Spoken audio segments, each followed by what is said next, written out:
அவர் அறிவேன். ஒரு ஒரு ஆண்டுகளாக இருக்கும் நினைக்கிறேன். அதாவது அப்போ உள்ள காலங்களில் எல்லாம் நடந்து ஊழியம் செய்தாங்க, சைக்கிளில் ஊழியம் செய்தாங்க, பஸ்ஸில் அப்படியே பிரயாணம் பண்ணி அங்கே ஊழியம் செய்தாங்க. ஆனால் ஐயா வந்து ட்ரெயினில் பல பல விதமான ட்ரெயினில் ஆண்டவர் பற்றி தைரியமாக போல்டமாக பிரசங்கம் பண்ணிருக்கிறாரு. அது மட்டும் இல்லை, விமானத்தில் அவர் நல்ல சத்தியத்தை சுவிசேஷத்தை பகிரங்கமாக பகிர்ந்து கொள்கிறாரு. அது குறித்து அதை கேட்கும்போது எங்களுக்கெல்லாம் ரொம்ப உற்சாகமாக இருக்கும். ரொம்ப உணர்த்தப்படுவேன், நம்மளாம் அப்படி சொல்ல முடியல, ஆனால் அவர் சொல்கிறாருன்னு. இப்போவும் தமிழ்நாட்டில் அவர் தான் வந்து ஒரிசா பகுதியிலேருந்து இங்கே வந்து 100 நாள் அப்படின்னு 100 நாள் 100 தெருவில் பிரசங்கம் பண்ணிட்டு இப்போ 12வது நாள் பண்ண போகிறாரு. அதனால அவர் இருக்கிற அந்த உற்சாகத்தையும் அந்த ஆர்வத்தையும் அதெல்லாம் பார்க்கும்போது ரொம்ப சந்தோஷம். அதனால் இப்போ அவர்கிட்ட இருக்கிற பிடிச்ச ஒரு விஷயம் என்னென்னா, பைபிளை திறந்தெல்லாம் பிரசங்கம் பண்ண மாட்டார். இப்போ நீங்கள் பார்ப்பீங்க அவர் ஆமாம், அவருக்குள்ள அந்த இருதயத்திலிருந்து ஜீவ ஊற்று வருது போல் கர்த்தருடைய வார்த்தை வசனம் அப்படியே வரும். அதை எனக்கு ரொம்ப அதில் நான் ரொம்பவே பாதிக்கப்பட்டுன்னு சொல்லுவேன். அதனால் ஆமாம், அவரோட கூட அந்த ஃபஸ்ட்டு இந்த மலையில் நாங்கள் போயிருக்கும் போது, அப்போ அவரோட கூட நாங்கள் போகும்போது ஒரு சில வசனம் சொல்லும் போது எனக்கு ரொம்ப அப்படியே, அது இயேசுவோடு கூட சீசர் நடந்து போகும்போது இயேசு பேசும்போது அவருடைய இருதயங்கள் கொழுந்து விட்டு எறிதுதான். அப்படி எனக்கு இருந்துச்சு. ஏன்னா நான் வசனத்துக்காக நானுமே ரொம்ப ஏங்குவேன். நிறைய அதனுடைய சத்தியத்தை அறிஞ்சிக்கணும், இன்னும் நம்ம சத்தியத்தை சத்தியமாக சபைக்கு சொல்லணுன்ற ஒரு வெறித்தனமாக இருக்கிற நாட்களில் ஐயாவோடு கூட எனக்கு ஒரு அந்த கம்யூனிகேஷன் அந்த கனெக்ட் கிடச்சிது. இந்த நாள் நம்மத்தில் இருப்பது மிக சந்தோஷம். ஆகவே இப்பொழுது அவர் தேவனுடைய வார்த்தையை கொண்டு வருவார் என்பது எல்லா கரங்களை தட்டி வரவேற்கலாம். ஹல்லேலூயா. கர்த்தர் நமக்கு கிருபை கொடுப்பாராக. ஹல்லேலூயா. பிரயாசப்படுகிறேன், கர்த்தர் உதவி செய்வாராக. ஹல்லேலூயா. வந்தவொடனே உங்களுக்கு ஒரு தம்பியை உற்சாகப்படுத்த விரும்புகிறேன். தம்பி வாப்பா, அதிக வசனம் சொன்ன தம்பி வா, அவனுக்கு ஒரு கிஃப்ட் கொடுத்துருவோம். கை தட்டுங்க. எனக்கு எப்பவுமே வசனம் அதிகமாக சொல்கிறவங்கள ரொம்ப பிடிக்கும். தம்பி அதிகமான வசனத்தை சொன்னாப்புல. கை தட்டுங்க. இன்னும் அதிகமான வசனம் வாங்கிக்கோங்க. கிஃப்ட்டுப்பா, போங்க போய் பாருங்க. சரி, கர்த்தர் நம்மோடு பேசுவாராக. ஹல்லேலூயா. வேதத்தில் பார்க்கிறோம், பேசுகிறவர் நீங்கள் அல்ல, உங்கள் பிதாவின் ஆவியானவரே உங்களிலிருந்து பேசுகிறவன். எங்கே எழுதியிருக்கு தெரியுமா? மத்தேயு 10:20. சரியா? மத்தேயு 10:20 சொல்லப்பட்டிருக்கு, கர்த்தர் நம்மோடு பேசுவாராக. அப்போஸ்தலர் 16:14 சொல்லப்பட்டிருக்கு, பவுல் சொல்லியவைகளை கவனிக்கும்படி கர்த்தர் லீதியாளுடைய இருதயத்தை திறந்தளினார். ஹல்லேலூயா. வாசித்ததுல சங்கீதத்தில் நம்மெல்லாம் ஆடுன்னு சொன்னாப்புல, அந்த ஆடை குறித்து யோவான் 10:27 சொல்லப்பட்டிருக்கு, என் ஆடுகள் என் சத்தத்துக்கு செவி கொடுக்கிறது, நான் அவைகளை அறிந்திருக்கிறேன், அவைகள் எனக்கு பின் செல்லுகிறது. ஹல்லேலூயா.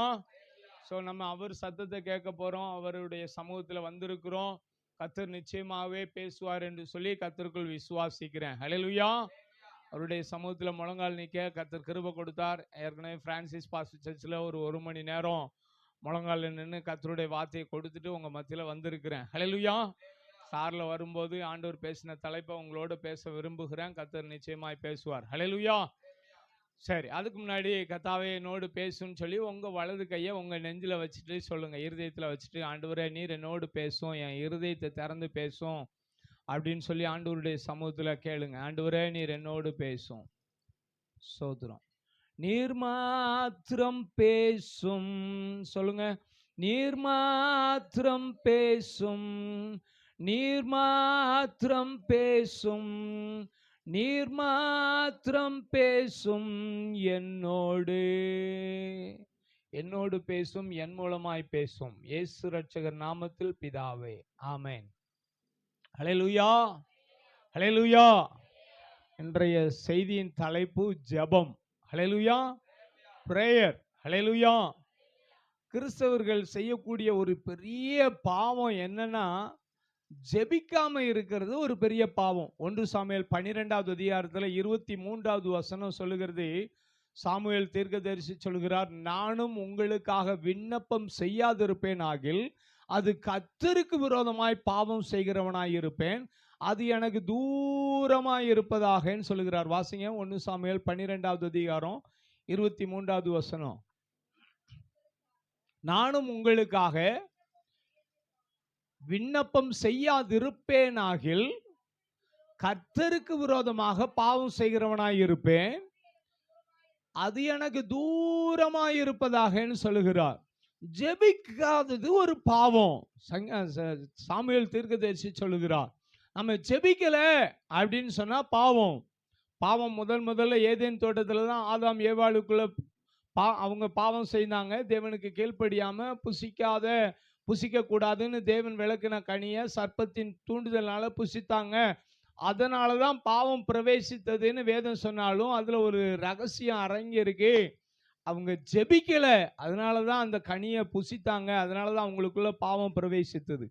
அப்பவே ஒருவேளை சர்ப்பம் பிசாசானவன் வஞ்சிக்கும்படியா தூண்டினாலும் தேவன் சகல விருட்சத்தின் கனியை புசிக்க கூடாது என்று சொன்னாரோ அப்படின்னு கேட்கும்போது ஒரு கன்ஃபியூஷனை கொண்டு வரும்போது, இல்ல இல்ல எல்லாத்தையும் புசிக்கலாம், இந்த ஒரே ஒரு கனியை மட்டும் புசிக்க கூடாது அப்படின்னு சொல்லி அவன்கிட்ட பிசாசு கிட்ட கான்வர்சேஷன் பண்ணின ஏவாள் ஒரு வார்த்தை மட்டும் சொல்லியிருக்கலாம். என்ன சொல்லியிருக்கலாம்? எனக்கு பார்க்க ஆசையா இருக்கு, இச்சையா இருக்கு, பார்த்தோன்னே பார்க்கறதுக்கு கண்ணை தெளிவிக்கிறது போல இருக்கு, நல்லா தான் இருக்கு, இதை புசித்தா நீ சாக மாட்ட, நீ தேவர்களை போல ஆயிடுவேன்னு நீ சொல்றதெல்லாம் ரைட்டு, புசிக்க கூடாதுன்னு ஒருத்தர் சொல்லியிருக்கிறார்ல அவர்கிட்ட. இப்ப என் கணவனார் தோட்டத்தில் வேலை செய்ய போயிருக்கிறாரு. அவர் வந்த பிறகு நானும் அவரும் அவர்கிட்ட கேட்டுட்டு, ஒருவேளை புசிக்கட்டுமா ஆசையா இருக்குன்னு கேட்குறோம், கேட்டுட்டு ஜெபம் பண்றோம். அவரு ஓகே புசின்னு சொன்னா புசிக்கிறோம், இல்ல புசிக்காதேன்னு திரும்பியும் சொன்னார்னா நாங்க புசிக்க மாட்டோம்னு ஒருவேளை சொல்லி அவ ஆண்டவர்கிட்ட கேட்டிருந்தா, ஒருவேளை ஆண்டவர் கூட சரிம்மா நீ ஆசைப்படுற நீயும் சாப்பிட்டுக்கோ, உன் புருஷனுக்கும் கொடுன்னு கூட சொல்லியிருப்பாரு. ஹல்லேலூயா, ஹல்லேலூயா. ஆனா அவங்க ஜெபிக்கல, அவ கேட்கல, ஆண்டவரிடத்துல கேட்கல. சரி அவ தான் கேட்கல, அவ தான் ஜெபிக்கல, விட்டுருவோம். ஆதாம் வந்தாரு, இவ கொண்டு வந்து கொடுத்த உடனே ஏன் புசித்தேன்னு ஒரு கேள்வி கேட்டிருக்கலாம். சரி அதைத்தான் கேட்கல, ஏன் கடவுள்கிட்ட கேட்காம சாப்பிட்ட? இன்னைக்கு சின்ன பிள்ளைங்க சாப்பிடுற முன்னாடி ஜெபம் பண்ணிட்டு சாப்பிடு அப்படின்னு நம்ம பிள்ளைங்களை பார்த்து நம்ம சொல்றோம். அதே போல ஒருவேளை நீ ஏன் ஆண்டவர்கிட்ட கேட்டு சாப்பிட்டியா, ஆண்டவர் சாப்பிட சொன்னாரா, நீ ஜெபம் பண்ணியா, பிரேயர் பண்ணிட்டு சாப்பிட்டியா அப்படின்னு கேட்கல, அதுக்கு தான் கேட்கல, சரி விட்டுருவோம். அவங்க தான் மிஸ்ஸஸ் தான் ஆடம் இல்ல மேடம் கமிட்டட் சின் ஒருத்தர் சொன்னார். அது மாதிரி மேடம் தான் கமிட்டட் சின். இவராவது கொஞ்சம் ஆடம் என்ன பண்ணியிருக்கலாம், இல்ல இல்ல நீ சாப்பிட்டியா, நான் சாப்பிடல, உனக்காகவும் நான் ஜெபம் பண்ணிட்டு உனக்கும் மன்னிப்பு கேட்டு ஆண்டவர்கிட்ட நான் புசிக்கலாமான்னு நான் கடவுள்கிட்ட கேட்டுட்டு சாப்பிட்றேன்னு ஒருவேளை கேட்டுட்டு சாப்பிட்டிருந்தா, அவர் ஒருவேளை இவர் ஜபத்தினால ஆதாமுடைய ஜபத்தினால ஏவாளையும் மன்னிச்சு ஆதாமையும் ஏற்றுக்கொண்டு நீ ஜெபம் பண்ணிட்ட சரி சாப்பிடு அப்படின்னு கூட சொல்லியிருக்கலாம். ஆனா ஜெபிக்கல. ஹல்லேலூயா. ஜெபிக்காதது ஒரு பெரிய பாவம், ஜெபிக்காதது ஒரு பாவம். தேவ சாயல படைச்சு தேவன் அவங்களோட பேசணும் வாஞ்சியோட வரும்போது வேதம் சொல்லுகிறது அவர்கள் ஒழித்து கொண்டார்கள். வாசிங்க ஆதியாகமம் 3வது அதிகாரம் 8வது 9வது வசனத்தை வாசிங்க. ஆதாமே எங்கே இருக்கிறாய் என்றார் கர்த்தர் ஆதாமை கூப்பிட்டு, நீ எங்கே இருக்கிறாய் என்றார். அதற்கு அவன் தோட்டத்தில் கேட்டு நான் நிர்வாணியாய் இருப்பதினால் பயந்து ஒழித்து கொண்டேன். உங்க பாருங்க, ஆண்டவர் பேசன்னு வரும்போது ஒழித்து கொண்டேன், பயம் வந்துருச்சு. பாவம் ஜெபிக்க விடாது, பயமும் ஜெபிக்க விடாது. ஹல்லேலூயா. பயம் இன்னைக்கு நிறைய பேருக்கு. சர்ச்சுக்கு வரனா பயம், சர்ச்சுக்கு வரனா பயம், ஜெபிக்கனா பயம், எதுக்கும் எல்லாத்துக்கும் பயம் பயம்னு பயந்து அவர்கள் பயந்து ஒளிந்து கொண்டார்கள். ஜெபிக்காத ஒரு பாவம், ஜெபிக்காத ஒரு பாவம். கொஞ்சம் யோசிச்சு பார்ப்போம், ஆண்டவரை ஏற்றுக்கொண்டு எத்தனை வருஷம் ஆச்சு, ஆண்டவரை ஏற்றுக்கொண்டு ஆண்டவரோட உறவாடி எத்தனை நாள் ஆச்சு. ஒருவேளை அநேக விசுவாசிகள் சபைக்கு வர்றது உண்டு, சர்ச்சில் பாஸ்டர் ஜெபம் பண்ணிட்டு அனுப்பின பிறகு அடுத்த வாரம் சர்ச்சுக்கு வந்து பாஸ்டர் ஜெபத்தோட பாஸ்டர் நீங்கள் ஜெபம் பண்ணுங்கன்னு சொல்லுவாங்க, அவங்க ஜெபம் பண்ண மாட்டாங்க. ஒருவேளை நிறைய இடங்கள்ல நீங்களாம் முழங்கால் போடுங்கன்னு சொல்லுவாங்க, ஊழியக்காரங்க முழங்கால் போட மாட்டாங்க. ஆண்டவர் என்கிட்ட முழங்கால் நின்று பிரசங்கம் பண்ணும்போது ஏற்கனவே வெள்ளை அடிக்கப்பட்ட கலருன்னு ஒயிட் அண்ட் ஒயிட்டை பார்த்து சொல்லுவாங்க, இதில் வேற முழங்கால் போட்டு பேசணுமா, பேச ஆரம்பித்தேன், முழங்கால இருந்து பிரசங்கிக்க ஆரம்பித்து ஆண்டவர் கிருபை கொடுத்தார். ஹல்லேலூயா. கர்த்தருக்கு ஸ்தோத்திரம். ஜெபிக்கிறது தேசத்துக்கு சேமத்தை கொடுக்கும். எசேக்கியேல் 22:30வது வசனம் சொல்லுகிறது, நான் தேசத்தை அழிக்காதபடிக்கு திறப்பிலே நிற்கும் சூரியனை அடைக்கும் தக்கதாக ஒரு மனுஷனை தேடினேன், ஒருவனையும் காணேன். ஆதியாகமம் 18வது அதிகாரத்தில் தாம் செய்ய போகிறதை ஆபிரகாமுக்கு மறைப்பேனுன்னு ஆதியாகமம் 18:18 சொல்லப்பட்டிருக்கு. அப்படி சோதோம் கொமோரா பட்டணத்தை அழிக்க போறேன்னு சொல்லும்போது 50 நீதிமான் இருந்தா துன்மார்க்கனோடு நீதிமானையும் அழிப்பீரோ அப்படின்னு தொடர்ந்து கேட்டுக்கிட்டே வர. 45 40 30 20 10 பேர் கூட இல்லை. கடைசியில் 33வது வசனத்துல அவர்களை விட்டு போயிட்டார். வாசிங்க 32 33 வாசிங்க. அப்பொழுது அவன் வராதிருப்பதாக. நான் இன்னும் இந்த ஒரு விசை மாத்திரம் பேசுகிறேன், காணப்பட்டாலோ என்றான். அதற்கு அவர் 10 நீதிமான்கள் நிமித்தம் அதை அழிப்பதில்லை என்றார். ஹல்லேலூயா. 10 நீதிமான் அங்க இருந்தா, 10 ஜெபிக்கிறவன் இருந்தா. நீதிமான் யாருன்னா ஜெபிக்கிறவன் தான் நீதிமான். நீதிமான் கூப்பிடும் ஜெபத்துக்கு அவருடைய செவி திறந்திருக்கு. ஹல்லேலூயா, ஹல்லேலூயா.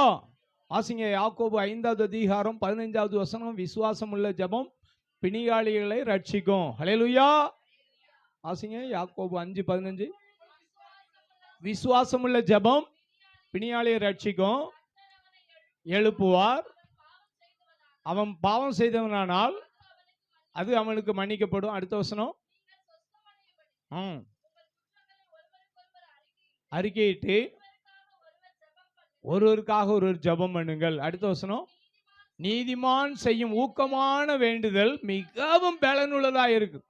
நீதிமான் ஒரு 10 பேரு நீதிமான் ஜெபிக்கிறவன் கூடி இருந்தானா தேசத்தை பாதுகாப்பேன், தேசத்தை அழிக்க மாட்டேன்னு சொல்றாரு. ஹல்லேலூயா. ஆதியாகமத்துல 10 பேரை கேட்டார், 10 பேர் கூட இல்லை. அப்படியே யாத்திரான், லேவியரான், என்ன உபாவம், யோசுவா, நியாயாதிபதிகள், ரூத், 1-2 சாமுவேல், 1-2 ராஜாக்கள், 1-2 நாளாகமம், எஸ்ரா, நேமியா, எஸ்தர், யோபு, சங்கீதம், நீதிமொழிகள், பிரசங்கி, உன்னத பாட்டு, ஏசாயா, எரேமியா, புலம்பல். எசேக்கியேல் வரும்போது 10 குறைச்சிட்டாரு. அங்க வரும்போது ஒருத்தன் இருக்கிறானா அப்படிங்கிறார். நான் தேசத்தை அழிக்காதபடிக்கு திறப்பிலே நிற்கும் சூரியன் அடைக்கதாக ஒரு மனுஷனை தேடினேன், ஒரு மனுஷனை தேடினேன். அதுக்கு என்ன அர்த்தம்? ஆண்டவருடைய இருதய துடிப்பின் ஏக்கம், பாரம், தாகம் எல்லாம் ஜெபிக்கிற ஒரு மனுஷனை பார்க்கிறார். யாராவது சங்கீதம் 53:2, சங்கீதம் 14:2, தேவனை தேடுகிற உணர்வுள்ளவன் உண்டோ என்று பார்க்க கர்த்தர் பரலோகத்திலிருந்து மனுபுத்திரனை கண்ணோக்கினார். ஒருவனும் இல்லை, ஒரு நாயிலும் இல்லை என்று. ஹல்லேலூயா. ரோமர் 3:10 சொல்லப்பட்டிருக்கு, உணர்வுள்ளவன் இல்லை, ஒருவனாயிலும் இல்லை என்று. உணர்வே இல்லாத ஜனம் தேவனோட பேசும்படியா தேவன் படைத்தார். தேவனோட பேசுறத விட்டுட்டு மணிக்கணக்கா செல்போன் ஹெல்லுக்கு கொண்டு போற போன் ஆயிடுச்சு. ஹெல்லுக்கு கொண்டு போறது செல்லு. இன்னைக்கு ஹெல்லுக்கு நேரம், ஹெல்லு நரகத்துக்கு நேரம் ஜனங்களை வழி நடத்துது. கடவுள்கிட்டலாம் பேச வேண்டாங்க, நம்ம மணிக்கணக்கா சாட்டிங்கு, சீட்டிங்கு, நெட்டு, இன்டர்நெட் இல்லை, என்டர்நெட், என்டர் இன்டு நெட், நெட்டுக்குள்ள சிக்கி ஜனங்கள் மணிக்கணக்கா மனுஷன்ட பேசுறாங்க. ஆண்டவர் எதிர்பார்க்கிற ஒரு நபர் ஜெபிக்கிறவனை தேடுறாரு. ஹல்லேலூயா. ஜெபம் நம்முடைய தேசத்துக்கு சேமத்தை கொடுக்கும். ஜெபிக்கிற ஒரு மனித நிமித்தமாய் தேசம் பெரிய காரியத்துல, தேசத்துல ஒரு பெரிய காரியத்தை கர்த்தர் செய்வார். Give me Scotland or let me die அப்படின்னு ஜான் நாக்ஸ்னு ஒரு தேவ மனுஷன் ஜெபித்தார். ஸ்காட்லாந்து தேசத்தை தாரும், இல்லைன்னா என் உயிரை எடுத்துக்கொள்ளணும்னு சொல்லி உயிரை பணைய வச்சு ஜெபித்தார். ஹல்லேலூயா. யாத்திரான் 32:32 மோசே ஜெபித்தார், இவர்களுடைய பாவத்தை மன்னி தருவீரானால் மன்னி தரலும், இல்லைன்னா நீர் எழுதின உம்முடைய புஸ்தகத்திலிருந்து என் பேரை கிறுக்கி போடுன்னு சொன்னாரு. ஹல்லேலூயா. உயிரை பணைய வச்சு ஜெபித்திருக்கிறாங்க. வாசிங்க ரோமர் 9வது அதிகாரம் 1-2 வசனம் வாசிங்க. எனக்கு மிகுந்த துக்கமும் இடைவிடாத மனவேதனையும் உண்டாயிருக்கிறது. நான் சொல்லுகிறது பொய்யல்ல, கிறிஸ்துவுக்குள் உண்மையை சொல்லுகிறேன் என்று பரிசுத்த ஆவிக்குள் என் மனசாட்சியும் எனக்கு சாட்சியாக இருக்கிறது. 10:1 வசனம் வாசிங்க. இஸ்ரவேலர் ரட்சிக்கப்பட வேண்டும் என்பது, சகோதரரே, இஸ்ரவேலர் ரட்சிக்கப்பட வேண்டும் என்பது என் இருதயத்தின் விருப்பமும் நான் தேவனை நோக்கி செய்யும் விண்ணப்பமாய் இருக்கிறது. அடுத்த வசனம் 2வது வசனம். சாட்சி சொல்லுகிறேன். அடுத்த வசனம் 3வது. எப்படி என்றால் தங்கள் சுயநீதியை. ஹல்லேலூயா. தேவ நீதிக்கு கீழ்ப்படிஞ்சு தேவ சமூகத்தில் ஜெபிக்க வேண்டியவங்க ஜெபிக்கல. என்னுடைய பாரம், என்னுடைய ஏக்கம், பவுல் சொல்றாரு, இஸ்ரவேலர் ரட்சிக்கப்பட வேண்டும் என்பது என் இருதயத்தின் விருப்பமும் நான் தேவனை நோக்கி செய்யும் விண்ணப்பமாக இருக்கிறது. இந்தியா ரட்சிக்கப்படனா வேற யாரோ அமெரிக்காக்காரன், ஆஸ்திரேலியாக்காரன் ஜெபிக்கிறான்ல, இந்தியர்களாகிய நீங்களும் நானும் ஜெபிக்கணும். ஹல்லேலூயா. திறப்பில் நிற்பது ஒரு பெரிய பாக்கியம். ஹல்லேலூயா. ஆண்டவருடைய சமூகத்தில் திறப்பில் நிற்பது மூளை சாதிக்காத முழங்கால் நின்று சாதிக்கணும். கால் பாதம் எப்படி இருக்கோ அது மாதிரி முழங்கால் மாறிடணும். முழங்காலே நடக்க பழகணும். முழங்கால நின்று துதிக்க பழகணும். முழங்கால இருந்து பாட்டு பாடணும். ஹல்லேலூயா. சங்கீதம் 95:6 சொல்லப்பட்டிருக்கு. வாசிங்க. சங்கீதம் 95:6. நம்மை உண்டாக்குன கர்த்தருக்கு முன்பாக நாம் பணிந்து குனிந்து முழங்கால் படியிட கடவோம் வாருங்கள். Invitation it's for everyone. எல்லாருக்கும் ஒரு அழைப்பு. நம்ம உண்டாக்குன கர்த்தருக்கு முன்பாக நம்ம பணிஞ்சு குனிஞ்சு முழங்கால் படியிட கடவோம் வாருங்கள். ஹல்லேலூயா. முழங்கால நிக்கணுங்க. முழங்கால நிக்கணும். லூக்கா 22:41 இயேசு கிறிஸ்து கல்லறை தூரம் அப்புறம் போய் அவர் முழங்கால் படியிட்டுன்னு சொல்லப்பட்டிருக்கு. அப்போஸ்தலர் 9:40 பேதுரு தொற்கால் அவளை எழுப்பும்படியா பிரேதத்துக்கு முன்னாடி முழங்கால நின்று ஜெபம் பண்ணிட்டு தபித்தாலே எழுந்துருன்னு சொன்ன உடனே செத்தவ எழுந்தா. ஹல்லேலூயா. வாசிங்க. அப்போஸ்தலர் 9:40. பேதுரு எல்லாரையும் வெளியே போக செய்து முழங்கால் படியிட்டு ஜெபம் பண்ணி பிரேதத்தின் புறமாய் திரும்பி தபித்தாலே எழுந்துரு என்றான். அப்பொழுது அவள் தன் கண்களை திறந்து பேதுருவை பார்த்து உட்கார்ந்தார். ஹல்லேலூயா. செத்தவங்களை எழுப்பக்கூடிய வல்லமை முழங்கால் ஜெபத்துக்கு உண்டு. ஹல்லேலூயா. ஹல்லேலூயா. படிக்கல எத்தனைக்கும். அப்போஸ்தலர் 4:13 பேதுருவை குறித்து சொல்லப்பட்டிருக்கு. பேதுருவும் யோவானும் பேசுகிற தைரியத்தை அவர்கள் கண்டு இவர்கள் படிப்பறியாதவர்கள் என்றும் பேதமில்லவர்கள் என்றும் அவர்களுடைய போதகத்தை குறித்து ஆச்சரியப்பட்டாங்களாம். வாசிங்க. அப்போஸ்தலர் 4:13. பேதுரு யோவானும் பேசுகிற தைரியத்தை அவர்கள் கண்டு அவர்கள் படிப்பறியாதவர்கள் என்றும் பேதமை உள்ளவர்கள் என்றும் அறிந்தபடியால் ஆச்சரியப்பட்டு அவர்கள் இயேசுவுடனே கூட இருந்தவர்கள் என்று அறிந்து கொண்டார்கள். ஒண்ணுதான், இயேசுவோட இருந்தாங்க. அதான் ஜெபம். ஜெபம்ங்கிறது ஆண்டவரோட உறவாடுவது, ஆண்டவரோட இருப்பது. மார்க் 3:14-15 12 பேரை தெரிந்து கொண்டு அவர்கள் தம்மோடு இருக்கவும் இருக்கு. இன்னைக்கு ஊழியக்காரங்க ஆண்டவரோட இருக்கிறதே இல்லை. இப்போ ரெடிமேட் மெசேஜ்லாம் இருக்கு. இந்த ரெடிமேட் ஃபாஸ்ட் ஃபுட் மாதிரி பேசணும்னு மைக்கே ஆஃப் ஆயிட்டு. சரி. ஹல்லேலூயா. ரெடிமேட்ல இல்லை. ஆண்டவரோட walk with Christ, talk with Christ, ஆண்டவரோட பி வித் கிரைஸ்ட், ஆண்டவரோட கூட இருக்கிறது தான் ஜெபம். ஜெபங்கிறது ஆதியாகமம் 5:22 ஏனோக்கு தேவனோடு சஞ்சரித்தான். ஆங்கில வேதாகமம் சொல்லுகிறது ஹானோக் வாக்ட் வித் காட் அப்படின்னு சொல்லப்பட்டிருக்கு. தேவனோடு நடக்கிறது தான் ஜெபம்.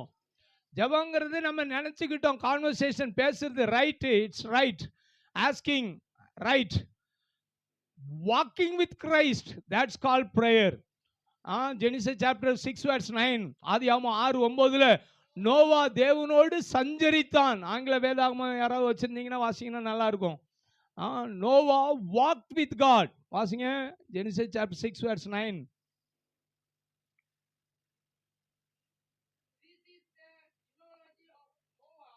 Yes.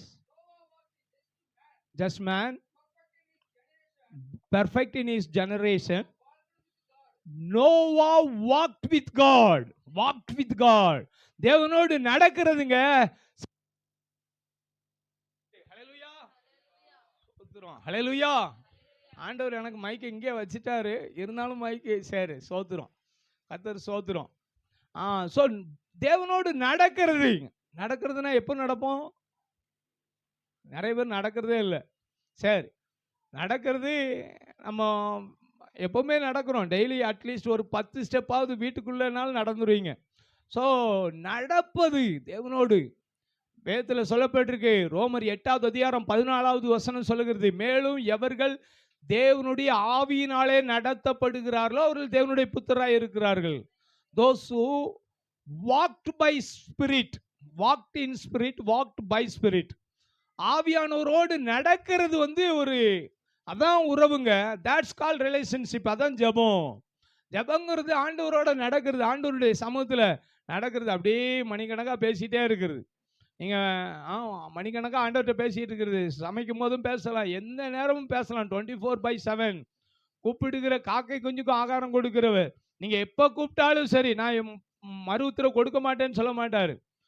லூக்கா 11வது அதிகாரத்தில் ஒரு சம்பவத்தை சொல்லப்பட்டு, ஒரு சிநேகிதன் பாது ராத்திரியில் வந்து என் சிநேகிதன் வந்திருக்கிறான், வழி பிரயாணமாக வந்திருக்கான், அவன் முன்னாடி வைக்கிறதுக்கு ஒன்றுமே இல்லை, அவன் கதவு அடைத்தாயிட்டு, பிள்ளைங்களாம் தூங்கிட்டாங்க, இப்போ எழுந்து நான் கொடுக்க முடியாதுன்னு சொன்னாலும் அவன் என்ன செய்வானா? 2-3வது வசனம் வாசிங்க. 11 லூக்கா 11:2-3. அதற்கு அவர் 11:2-3. ஓ பிதாவே, அது சரி. 4வது வசனத்துல வாசிங்க. ம் ம் ம் 7வது வசனம் வாசிங்க. வீட்டுக்குள்ளுக்கிறவன் பிரதியுத்தரமாக, என்னை தொந்தரவு செய்யாது, கதவு பூட்டப்பட்டாயிற்று, என் பிள்ளைகள் என்னோடு கூட படுத்திருக்கிறார்கள், நான் எழுந்திருந்து உனக்கு தரக்கூடாது என்று சொன்னான். பின்பு அவன் தனக்கு சிநேகிதனாய் இருக்கிறது நிமித்தம் எழுந்து அவனுக்கு கொடாவிட்டாலும் வருந்தி கேட்கிறது நிமித்தமாவது எழுந்திருந்து கொடுப்பான் அல்லவா சொல்லுகிறேன். பாதி நைட்ல டிஸ்டர்ப் பண்ண அவன் ஒருவேளை கொடுக்காட்டினாலும், சார் என் ஃப்ரெண்டு வந்திருக்கான், நான் உனக்கு திரும்ப தந்துற, கடனானாலும் தானு அந்த கேட்கறத வச்சுட்டு அவன் கொடுப்பான். அவனே கொடுக்கும்போது நான் கொடுக்க மாட்டேனா அப்படிங்கிறார். அதில் 13ல் சொல்லும் போட்டிருக்கு, பொல்லாதவர்களாகிய நீங்களே உங்கள் பிள்ளைகளுக்கு நல்ல ஈவுகளை கொடுக்க அறிந்திருக்கும் போது பிதாவானவர் தம்மிடத்தில் வேண்டிக் கொள்ளுகிறவர்களுக்கு பரிசுத்த ஆவியை கொடுப்பது அதிக நிச்சயம் அல்லவான். அவர்கிட்ட கேட்டா கொடுப்பாரு. ஸோ நீங்களும் நானும் ஆண்டவருடைய சமூகத்தில் இன்னும் அதிகமாக ஜெபிக்கணும். ஹல்லேலூயா. முழங்காலில் நின்று ஜெபிக்கணும். ஆண்டவருடைய சமூகத்தில் நீதிமானாக இருந்து ஜெபிக்கணும். அவருடைய ரத்தத்தினால கழுவப்பட்டவங்க தான் நீதிமான். ரோமர் 5:9 சொல்லப்பட்டிருக்கு. அவருடைய ரத்தத்தினாலே நாம் நீதிமான்கள் ஆக்கப்பட்டிருக்கேன். ரோமர் 5:1 விசுவாசத்தினால் நாம் நீதிமான்கள் ஆக்கப்பட்டிருக்கேன். நீதிமான் கூப்பிடும்போது அவர் அந்த ஜபம் மிகுந்த பலனுள்ளதாக இருக்கு. நீதிமானாக இருந்து அவருடைய ரத்தத்தினால கழுவப்பட்ட பிள்ளைங்களா நீங்களும் நானும் ஜெபிக்கும் போது கர்த்தர் ஜெபத்தை கேட்பார். சங்கீதம் 65:2 எல்லாருக்கும் நல்லா தெரிஞ்ச வசனம். ஜெபத்தை கேட்கிறவரே மாம்சமான யாவரும் இடத்தில் வருவார்கள். எல்லாரும் வருவாங்க. ஹல்லேலூயா. ஜெபிக்கிற ஒரு தேவ மனிதன் இருக்கிற இடத்துல எப்படி தேன் இருக்கோ, அதுல தேனீக்கள் பல திசையில எங்க இருந்து தான் வருதுன்னு தெரியாது, தேனீக்கள் வந்துடும். அதே போல இனிப்பு இருக்கிற இடத்துல எறும்பு வர்றது போல ஜெபிக்கிறவன் இடத்துல திரளா ஜனங்களை கர்த்தர் கொண்டு வருவார். ஹல்லேலூயா.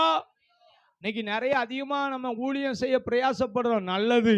ஆனா ஆண்டவருடைய பாதத்துல காத்திருந்து ஆத்துமாக்களுக்காக ஜெபிக்கும் போது ஆண்டவர் திரளாய் ஜனங்களை கொண்டு வருவார். ஹல்லேலூயா.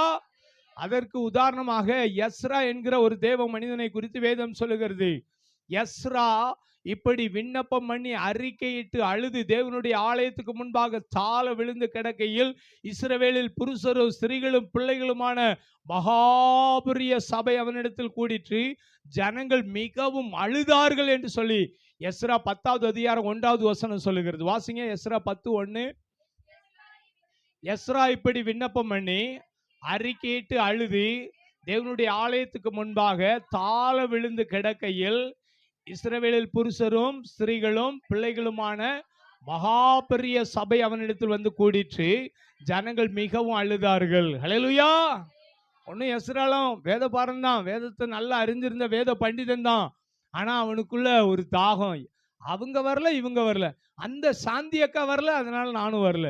அந்த அண்ணன் வரல, அதனால நானும் வரல. அலெக்ஸ் அண்ணன் வரல, அதனால நானும் வரல. பிரான்சிஸ் பாஸ்டர் வரல, அதனால நான் வரல அப்படின்னு சொல்றது இல்லை. யார் வந்தாலும் சரி வராட்டினாலும் சரி நான் போவேன். ஹல்லேலூயா. ஒரு தேவ மனிதன் ஜெபிக்கும் போது ஆண்டவர் ஜனங்களை கொண்டு வந்துட்டார். அங்க ஒரு ஜெபிக்கிற மனிதன் மீன் வயிற்றுக்குள்ள ஆண்டவர் கொண்டு போனார். அந்த மீன் வயிற்றுக்குள்ள யோனா ஜெபிக்க வைத்தார். ஜெபித்து ஒப்பு கொடுத்த நிமித்தம் திரும்ப பிரசங்கத்தை கேட்டு நினிவே ஜனங்கள் மனம் திரும்பினாங்க. பிரசங்கத்தை கேட்டு மனம் திரும்பினாங்க. அந்த ஜனங்கள் ஜெபிக்க ஆரம்பித்தாங்க. ஜனங்கள் எல்லாரும் நேஷனல் ஃபாஸ்டிங், ஆடு மாடு கூட ஃபாஸ்டிங், எல்லா மிருக ஜீவன்களும் ஃபாஸ்டிங் இருந்தாங்க. கடைசியில் தேசத்தை கர்த்தர் பாதுகாத்தார். ஹல்லேலூயா. இந்தியா ரட்சிப்பு வேற எங்கேயும் இல்லை. இந்தியா ரட்சிப்பு நம்முடைய முழங்கால இருக்கு. ஹல்லேலூயா. சீக்கிரட் வந்து நம்ம முழங்கால நின்று ஆண்டவருடைய சமூகத்தில் மணிக்கணக்கா கதறி அழுது ஜெபிப்போம் சொன்னால் தேசத்தை கர்த்தர் கொடுப்பார். சங்கீதம் 2:8 சொல்லப்பட்டிருக்கு. என்னை கேள், அப்பொழுது ஜாதியில் உனக்கு சொந்தமாகவும் பூமியின் எல்லைகளை உனக்கு சொந்தமாகவும். வாசிங்க. சங்கீதம் 2:8. என்னை கேளும், அப்பொழுது ஜாதியிலே சுதந்திரமாகவும் கொடுப்பேன் இருக்கா, கொடுத்தேன் இருக்கா? கொடுப்பேன். சரி, கொடுப்பேன் இருக்கு. ஹல்லேலூயா. இதை விட யோசுவா 1:3 இருக்கு, காலடி மிதித்த எவ்விடத்தை உனக்கு சொந்தமாக கொடுத்தேன் அப்படின்னு இருக்கு. வாசிங்க யோசுவா 1வது அதிகாரம் 3வது வசனம். நான் மோசேக்கு சொன்னபடி உங்கள் காலடி மிதித்த எவ்விடத்தையும் உங்களுக்கு கொடுத்தேன். கொடுத்தேன்னு என்ன அர்த்தம் தெரியுமா? Already I have given you. நான் கொடுத்துட்டேன். ஹல்லேலூயா. இந்த காலடியில் இன்னொன்று எக்ஸ்ட்ரா சேர்த்துக்கிடணும். மெடிடேட் பண்ணும்போது என்ன சேர்த்துக்கணும்? என் முழங்கால் போட்ட எந்த இடத்துலையும் கர்த்தர் ஒரு பெரிய அசைவை கொடுப்பார். ஹல்லேலூயா. உசிலம்பட்டியில் போய் நிறைய முறை முழங்கால் நின்று ஜெபம் பண்ணியிருக்கிறேன். ஃபஸ்ட்டு போகும்போது ஒரு 30 பேர் இருந்தாங்க, அடுத்து ஜெபம் பண்ணும்போது ஒரு 50 பேர் இருந்தாங்க, இப்போ ஒரு 300 பேர் 200 பேர் ஆராய்ச்சிருக்கிறாங்க. நேற்று வீடியோ போட்டு விட்டுருந்தாங்க, ரொம்ப சந்தோஷமாக இருந்துச்சு. பஞ்சாபில் போய் முதல்ல முழங்கால் நின்று பிரசங்கம் பண்ணேன், 50 பேர் இருந்தாங்க. அடுத்து போய் பிரசங்கம் பண்ணேன், அடுத்த வருஷம் போய் பிரசங்கம் பண்ணேன், 50 100 ஆச்சு. அடுத்து போய் பிரசங்கம் பண்ணேன், 100 300 ஆச்சு. இப்போ 500 பேர் இருக்காங்க. ஹல்லேலூயா. எனக்கு டிரான்ஸ்லேட் பண்ணவர்கிட்ட சொன்னேன், ஆண்டவர் உங்களை ஃபுல் டைம் ஊழியத்துக்கு அழைக்கிறாரு அப்படின்னு. அவர் ஆண்டவர் கீழ்ப்படிஞ்சார். இப்போ அங்கே அவரும் டிரான்ஸ்லேட் பண்ணவரும் வேலையை ரிசைன் பண்ணிட்டு ஃபுல் டைம் ஊழியத்துக்கு வந்துட்டார். அவர் சர்ச்சில் இப்போ 100 பேர் இருக்காங்க. ஹல்லேலூயா. நீங்கள் முழங்கால் போட்டிங்கன்னா கர்த்தர் ஒரு பெரிய அசைவை கொடுப்பார். ஹல்லேலூயா. முழங்கால் நின்று ஜெபிக்கணும். ஜெபிக்கும் போது கர்த்தர் பெரிய காரியத்தை செய்வார். ஹல்லேலூயா. ஜெபம் தேசத்துக்கு சேமத்தை கொடுக்கும். நம்ம ஜெபிக்காதனால தான் தேசத்தில் அநேக காரியங்கள், தீமையான காரியங்கள் நடந்து கொண்டிருக்கிறது. ஜெபிக்கிறவன் எந்த இடத்துல ஆண்டவருக்காக அர்ப்பணித்து ஜெபிக்கிறாங்களோ அந்த இடத்துல ஒரு பெரிய அறுவடையை கொடுப்பார். ஸோ வேதத்தில் பார்க்கிறோம், சங்கீதம் 126:5 கண்ணீரோடு விதைக்கிறவர்கள் கம்பீரத்தோடு அறுப்பார்கள்னு சொல்லப்படுது. ஆண்டவர் ஊழியத்துக்கு 2 பேரை அனுப்புகிற முன்னக்கூட்டி அவங்கள பார்த்து சொன்னார். லூக்கா 10வது அதிகாரம் 2-3வது வசனத்தில், அறுவடை மிகுதி வேலையாட்களோ கொஞ்சம், ஆகையால் எஜமான் தமது அறுவடைக்கு வேலையாட்களை அனுப்பும்படி அவரை வேண்டிக் கொள்ளுங்கள் அப்படின்னு சொல்லியிருக்கு. ஜெபம் பண்ணிட்டு அடுத்த வசனம் புறப்பட்டு போங்கள்னு சொல்லியிருக்கு லூக்கா 10:3. ஸோ ஜெபிக்கணும், ஆண்டவருக்காக கடந்து போகணும். ஹல்லேலூயா. ஜெபிக்கும் போது ஆண்டவர் ஜனங்களை சந்திப்பார். என்னுடைய வாழ்க்கையில் எங்கள் அப்பா அம்மாவுடைய ஜெபம் தான் இன்னைக்கு என்ன முழங்கால போட வச்சிருக்கு. நான் கிறிஸ்தவ குடும்பத்தில் தான் பிறந்தேன். அப்பா அம்மா CSA கிறிஸ்டியன் தூத்துக்குடியில். அப்பா அம்மா 2 பேருமே ஸ்கூல் டீச்சர். எனக்கு 3 சகோதரர்கள் 2 சகோதரிகள். ஜான்சன், ராபின்சன், என் பேர் வில்சன், எட்வின்சன். 4 சன்னு 2 சிஸ்டர்ஸ், 6 பிள்ளைங்க. அப்பா அம்மா 2 பேருமே ஸ்கூல் டீச்சர். அந்த ஸ்கூலில் தான் நாங்களும் படித்தோம். 6 பேருமே படித்தோம். நான் சின்ன பையனாக இருக்கும்போது சண்டே ஸ்கூல்லாம் போயிருக்கிறேன். 6 வயசில் 66 ஆகமங்களையும் பாட்டாக பாடியிருக்கிறேன். ஆதி ஆகமம், யாத்திரை ராகம், லேவிய ராகம், என்னாகம், உபாகமம், யோசுவா, நியாயாதிபதிகள், ரூத்து, 1-2 சாமுவேல், 1-2 ராஜாக்கள், 1-2 நாளாகமம், எஸ்ரா, நேமியா, எஸ்தர், யோபு, சங்கீதம், நீதிமொழிகள், பிரசங்கி, உன்னத பாட்டு, ஏசையா, எரேமியா, புலம்பல், எசேக்கியல், தானியல், யோசியா, யோவேல், ஆமோஸ், ஒபதியா, யோனா, மீகானா, ஆவோக், செப்பனியா, ஆகாய், சகரியா, மல்கியா, மத்தேயு, மாற்கு, லூக்கா, யோவான், அப்போஸ்தலர் நடபடிகள், ரோமர், 1-2 கொரிந்தியர், கலாத்தியர், எபேசியர், பிலிப்பியர், கொலோசியர், 1-2 தெசலோனிக்கேயர், 1-2 தீமோத்தேயு, தீத்து, பிலேமன், எபிரேயர், யாக்கோபு, 1-2 பேதுரு, 1-2 3 யோவான், யூதா, வெளிப்படுத்தின விசேஷம்னு 6 வயசுல நான் ஆகமங்கள் 66 ஆகமங்களையும் பாட்டா பாடி பிரைஸ் வாங்கினேன். காலேஜ் படிக்கும்போது எனக்குள்ள நிறைய திறமை இருந்துச்சு. பேச்சு போட்டி, கவிதை போட்டி, நாடக போட்டி, யூனிவர்சிட்டி லெவலில் ப்ரைஸ் வாங்கியிருக்கிறேன். நான் கவிதை, நீங்கள் ஏதாவது ஒரு டாபிக் கொடுத்தீங்கன்னா அந்த டாப்பிக்கில் கவிதை எழுதிடுவேன். கவிதை எழுதி பேசுனா மணிக்கணக்காக பேசுவேன். மந்திரியார் பிரசங்கம், மரத்தடியில் கற்பழிப்பு, மாதவிடாய் மாத்திரைக்கு மகத்தான விளம்பரங்கள், சந்துமுனை, குழாயடியில் பரபரப்பு, சமாச்சாரம், சட்டசபை வாயாடியில், மைதான சண்டையில், எளியவன் ஏங்கினான், உணவின் மீது ஏக்கம் கிடைக்காதால் 7 மாடி கட்டடங்கள் ஆனாலும் ஏறி அடிக்கின்றான் கொள்ளை, இதனால் சுதந்திரம் கிடைத்தும் படுகின்றோம் தொல்லை, எந்நேரம் எவர் உயிர் போகுமோ என்று தவிக்கின்றோம், கலவரத்தால் கயவனோ துணிந்து விட்டான், நாமோ பயந்து விட்டோம், கஷ்டப்பட்டு நஷ்டப்பட்டு பெற்றுக்கொண்ட காணற்கரிய சுதந்திரத்தை இஷ்டப்பட்டு இங்குள்ள எவர் கையிலோ கொடுத்து விட்டு நஷ்டப்பட்டு கொண்டிருக்கின்றோமே, நாமல்லவோ இந்தியர்கள். எப்படி பேசுனேன்னா என்ன டாபிக் கொடுத்தாலும் அந்த டாப்பிக்கில் கவிதையாக பேசி பேச்சு போட்டுலாம் யூனிவர்சிட்டி லெவலில் ப்ரைஸ் வாங்கியிருக்கிறேன். என் தாளந்தை கொஞ்சம் கொஞ்சமாக வீணடிக்க ஆரம்பித்தேன். எனக்கு நிறைய திறமை இருக்குன்னு சொல்லி பேச்சு போட்டி, கவிதை போட்டியில் யூனிவர்சிட்டி லெவலில் ப்ரைஸ் வாங்கவும் கடவுளே இல்லைன்னு சொல்லக்கூடிய திராவிட கழகத்தில் சேர்ந்து கருப்பு சட்டை போட்டு தெரு தெருவாக பிரச்சாரம் பண்ணேன். லைட்டை பார்க்குறோம், ஃபேனை பார்க்குறோம், நம்ம ஃபேனை பார்க்குறோம், லைட்டை பார்க்குறோம், இந்த மாதிரி கடவுள் இருந்தால் காமிங்க நம்புகிறோம். இதெல்லாம் மனுஷன் கண்டுபிடிச்செல்லாம் பார்க்க முடியுது. ஸ்பீக்கர்லாம் மனுஷன் கண்டுபிடிச்சே பார்க்க முடியுது. கடவுளை இருந்தாருன்னா காமிங்க, அந்தா இருக்கார் இந்தா இருக்காருன்னு ஏமாத்தாதீங்க. கடவுளை பார்த்துருக்கீங்களா பார்த்துருக்கீங்களான்னு நிறைய பேர்கிட்ட கேட்டிருக்கேன். பார்த்தேன்னு சொல்கிறவங்கள காமிங்கன்னு கேட்டிருக்கிறேன், கிண்டல் பண்ணியிருக்கிறேன். அப்படி கடவுளை பார்க்க முடியலங்கிறதுக்காக நான் இந்தியாவுக்கு வந்த தோமா அவருடைய தழும்புகளில் என் விரலை விட்டு பார்த்தா தான் நான் நம்புவேன்னு சொன்னது தோமா மாதிரி. ஏன் நான் நம்பவே இல்லை. நான் கடவுளுக்கு விரோதமாக போனேன், துணிகரமாக பாவம் செஞ்சேன், ரகசிய பாவம். எனக்கே என் மேலே வெறுப்பு. 10 முறைக்கு மேலே சூசைட் அட்டன் பண்ணேன். 1 தடவை 2 தடவை இல்லை. தண்டவாளத்தில் போய் படுத்து நல்லா தூங்கிட்டேன், ட்ரெயின் வரல. ஆடு மேய்க்கிற வந்து கம்பை வச்சு தட்டி எழுப்பி தண்டவாளத்தில் படுத்துருக்க, அறிவில்லையாடா அப்படின்னாப்புல. அறிவுலாம் இருக்குது, சாக போகிறேன் அப்படின்னா. சாகணுமா? சாகணும்னா கொஞ்சம் தள்ளி போய் சாகுடா, இதில் செத்துனா போலீஸ்காரங்க என்னைய பிடிச்சிட்டு போயிடுவாங்க. நான் ஆடு மேய்ச்சிக்கிட்டு இருக்கிறேன், நீ தான் அவனை தள்ளி விட்டான்னு என்னைய பிடிச்சிட்டு போயிடுவாங்க. சாகணும்னா கொஞ்சம் தள்ளி போய் சாகு அப்படின்னாப்புல. நான் அதுலேருந்து வெளியே வந்துட்டு கொஞ்சம் தள்ளி போகிறேன், அதுக்குள்ளே ட்ரெயின் போயிடுச்சு. திரும்ப வீட்டில் போய் ஃபேனில் கயிறை கட்டி தொங்கிடலான்னு ஃபேனில் கயிறை கட்டி தலையில் கட்டிட்டு குதிக்க போகிறேன். அப்போ யோசிக்கேன், ஒருவேளை கயிறு அந்து விழுந்து ஃபேனு உடஞ்சி மண்டையில் விழுந்து மண்டையில் இப்படி கெட்டு போட்டுருந்தாங்கன்னா எல்லாரும் நம்மளை பார்த்து கிண்டல் பண்ணுவாங்க, இப்படி சாகக்கூடாது, எப்படி சாகலாம் அப்படின்னு சொல்லி யோசிச்சு பல விதத்தில் யோசிச்சு இது மாதிரி 10 முறைக்கு மேலே சூசைட் அட்டன் பண்ணேன். ஜிஹெச்சில் போய் எங்கள் பாட்டிக்கு தூக்கம் வர மாட்டேங்குது, தூங்காமல் நைட்டெல்லாம் கத்திக்கிட்டு இருக்காங்க, தூக்கு மாத்திரை கொடுங்க, உங்கள் பாட்டியை கொண்டு வாங்கன்னு சொன்னாங்க. அவங்க படுத்த படுக்கையாக இருக்காங்க. எங்கள் அப்பாவுக்கு அம்மா உண்மையாகவே படுத்த படுக்கையாக இருந்தாங்க. தூங்காமல் கஷ்டப்படுறாங்க, அவங்களுக்கு தூக்க மாத்திரை கொடுங்கன்னு. சரி மாத்திரை தரோம், 5 மாத்திரை தருவோம், ஒரு நாளைக்கு 1 மாத்திரை கொடுக்கணும், மொத்தமாக கொடுத்துறாடா பாட்டி காலி ஆயிடுவாங்க அப்படின்னாங்க. பாட்டிக்கு வாங்கலை, நான் எனக்கு வாங்கினேன். 5 மாத்திரையாக வாங்கி 3 நாளைக்கு ஒரு தடவை ஆஸ்பத்திரியில் போய் வாங்கி மாத்திரையை சேர்த்து வச்சேன். எல்லாம் காசு பணத்தை சேர்த்து வைப்பாங்க, நான் தூக்கு மாத்திரையை சேர்த்து வச்சேன். 100 மாத்திரை 4 மாதத்துக்குள்ளே 100 மாத்திரைக்கு மேலே சேர்த்து வச்சுட்டேன். சேர்த்து மொத்தமாக வச்சு ஒரு நாள் அவ்வளோ மாத்திரையும் முழுங்கிட்டேன். முழுங்கி தண்ணியை குடிச்சிட்டு சாயங்காலம் போல் அப்படியே படுத்துட்டு யோசிச்சு பார்க்க, நாளைக்கு காலையில் நம்ம செத்து கிடப்போம், சுற்றி அப்பா அம்மா அண்ணன் அக்கா தம்பி எல்லாம் அழுதுகிட்டு இருப்பாங்க, நம்ம உலகத்தை விட்டே போயிடுவோம் அப்படின்னு சொல்லி தூங்கி அப்படி நினச்சிக்கிட்டு இருக்கேன். கடைசியில் நடந்ததே வேறு. நான் அந்த நாட்களில் காலையில் 7 மணிக்கு தான் எந்திரிப்பேன். 100 மாத்திரை சாப்பிட்ட அன்னைக்கு மறுநாள் காலையில் 6 மணிக்கே எந்திரிச்சிட்டேன். தூக்கமும் வரல, சாவு வரல. ஹல்லேலூயா! ஆண்டவர் என்ன சாவுக்கு ஒப்பு கொடுக்கல. ஹல்லேலூயா! அப்போ செத்து இருந்தேன்னா உங்க முன்னாடி முழங்கால் போட்டிருக்க முடியாது. ஹல்லேலூயா!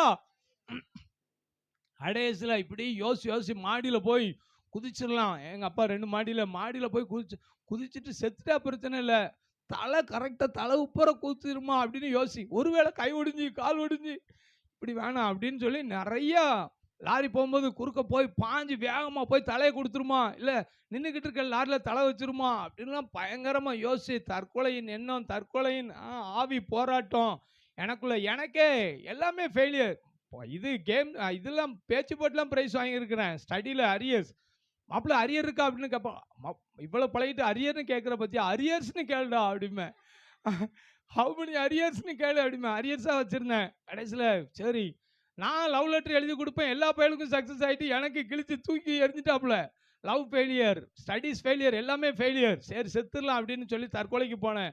ஆனால் சாகவும் கடைசியில் ஒரு தடவை விஷம் சாப்பிட்டு உயிருக்கு போகிறான்னு இந்த தீப்பெட்டி மாவுல கலக்கிற துத்தம் எங்கள் வீட்டில் இருந்துச்சு. எங்கள் அப்பா 6 பிள்ளைங்க இருக்கிறதுனால சைடு பிஸ்னஸ் பண்ணாங்க. இந்த தூத்துக்குடியில் மேட்ச் பாக்ஸ் ஒட்டி அதை வந்து சிவகாசிக்கு கோல்பேட்டிக்கு அனுப்பி வைப்பாங்க லாரியில். அதில் எல்லா ஆளுகளுக்கும் மாவு கட்டு குச்சி கட்டுலாம் கொடுப்பாங்க. அதில் மாவில் கலக்கிற துத்தம் எங்கள் வீட்டில் இருந்துச்சு. எங்கள் அப்பா எப்போவுமே பீரோவில் பூட்டி வச்சுருப்பாங்க. அதை சாப்பிட்டா அது மேக்னெட் மாதிரி, சைனட் பாய்சன் மாதிரி இருக்கும், க்ரீன் கலரில் இருக்கும். அது சாப்பிட்டவங்க 99% செத்து போயிடுவாங்க தெரியும். எப்போவுமே எங்கள் அப்பா பூட்டி வச்சுருப்பாங்க. ஒரு நாள் சனிக்கிழமை பார்க்குறேன், வீட்டில் யாரும் இல்லை, பீரோல் திறந்துருக்கு. எங்கள் அப்பா மறந்துட்டாங்க, பூட்டுறதுக்கு மறந்துட்டாங்க. எடுத்தேன், மேலே போய் அதை எடுத்துட்டு பெரிய கட்டியாக எடுத்து மேலே போய் வாழ நினைத்தேன், வாழ முடியவில்லை, சாகுறேன், சாவுக்கு காரணம் யாரும் இல்லை. சாகும்போது கவிதை எழுதி வச்சுட்டு, நம்ம செத்துட்டான்னு அப்பா அம்மா போட்டு அரெஸ்ட் பண்ணி ஜெயிலில் வச்சிடக்கூடாது, அவங்களுக்கு வேலை போயிடக்கூடாது, இருக்கும்போது தான் ஒன்றும் நல்லது செய்யலை, சாகும்போதாவது அவங்களுக்கு வேலைகளை போயிடக்கூடாதுன்னு லெட்டர் எழுதி வச்சுட்டு சாப்பிட்டேன். மாடியில் அந்த காலத்து கொண்டி, இப்படி கதவு 2 குழுக்குனா கொண்டி கீழே விழுந்துரும். நான் கதவு கொண்டி வச்சுட்டு தான் உள்ளே படுத்திருந்தேன். கடைசியில் எங்கள் அண்ணன் வந்து கதவு, தேங்க்யூ சோத்ரம்,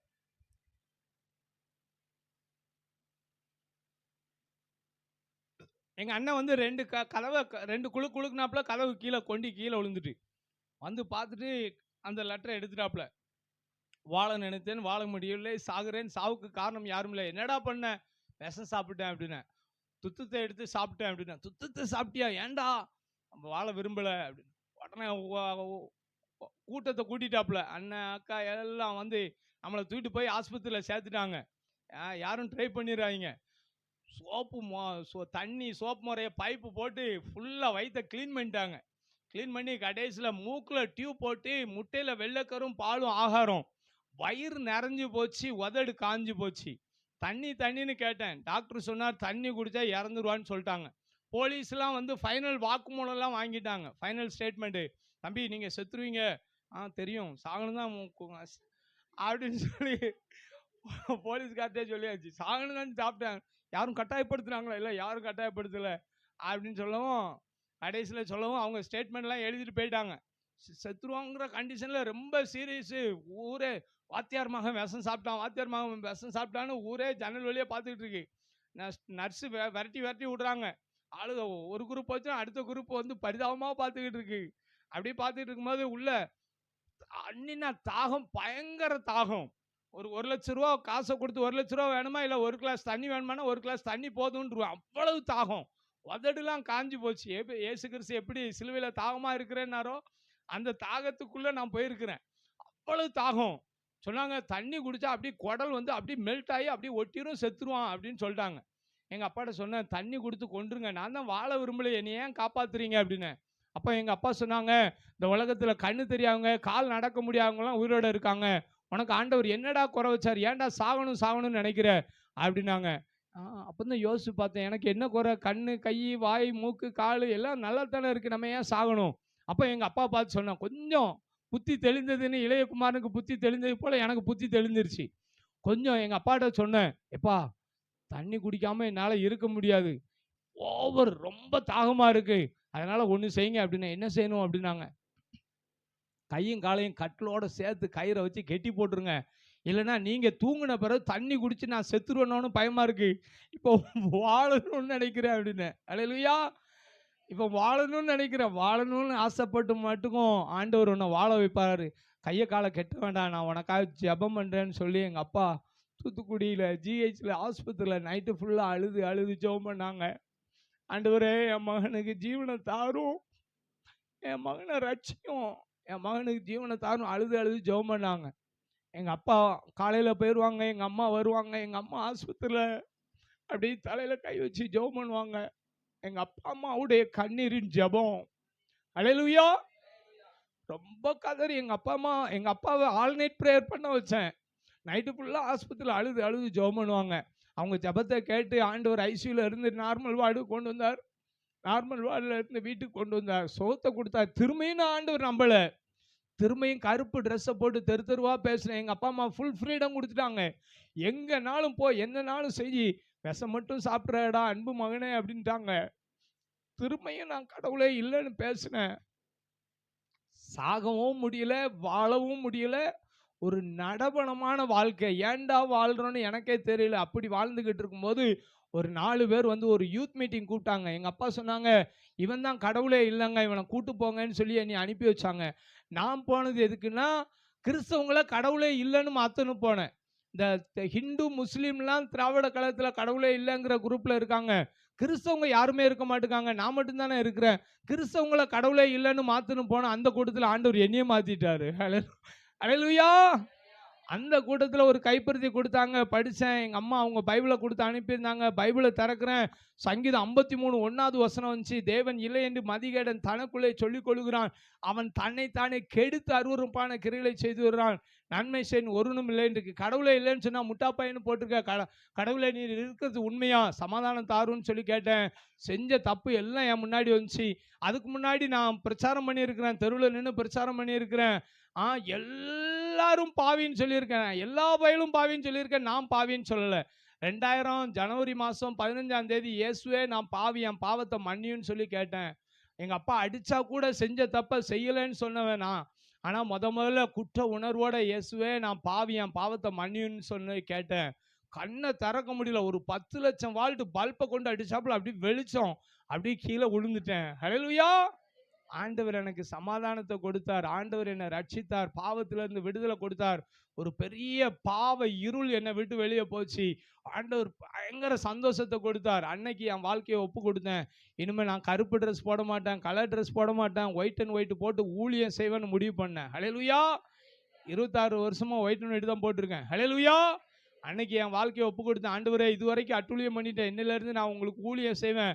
என்னை ஊழியத்தில் பயன்படுத்துங்கன்னு சொல்லி கேட்டேன். அன்னைக்கு ஒரு நாடகம் நடிக்கிறே சொன்னாங்க. நாடகத்தில் ஸ்டெயின்ஸ் மாதிரி நடித்தேன். ஒரிசாவில் மிஷினரியில் எரிச்சு கொள்கிறாங்க. அங்கே யார் மிஷினரியாக போவாங்கும்போது என்னை வாழ்க்கையை ஒரிசாவுக்கு மிஷினரியாக போகிறதுக்கு ஒப்பு கொடுத்தேன். ஒரிசா 2004 போனேன். ஒரிசாவில் போய் ஒரியா மொழி கற்றுக்கிட்டு இப்போ ஒரிசாவில் இருந்துக்கிட்டு இந்தியாவில் ஒரு 18 மாநிலம் போயிருக்கிறோம். நானும் என் ஒய்ஃபும் போயிருக்கிறோம். நல்ல ஒரு ஒய்ஃபை கொடுத்தார். நான் தமிழ், இங்கிலீஷ், ஒரிசாவில் போய் ஒரியா கற்றுக்கிட்டேன். அநேக மொழி தெரிஞ்ச பொண்ணு மனைவியாக வேணுங்கவும் நல்ல ஒரு வாழ்க்கை துணையை கொடுத்தாரு.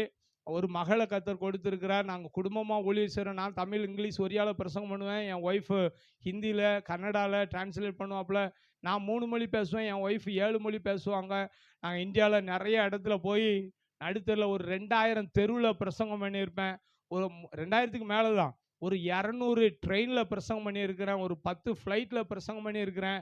நிறைய முறை அடிக்க வந்திருக்காங்க. நிறைய முறை கேவலமாக பேசியிருக்காங்க. எதையும் பொருட்படுத்தாமல் ஆண்டவருக்காக ஒவ்வொரு நாளும் ஓடிக்கிட்டே இருக்கிறோம். ஆண்டவர் அற்புதமாக நடத்துகிறார். ஹல்லேலூயா! ஆண்டவர் சிங்கப்பூர் கொண்டு போனார், ஸ்ரீலங்கா கொண்டு போனார், நேபாள் கொண்டு போனார்.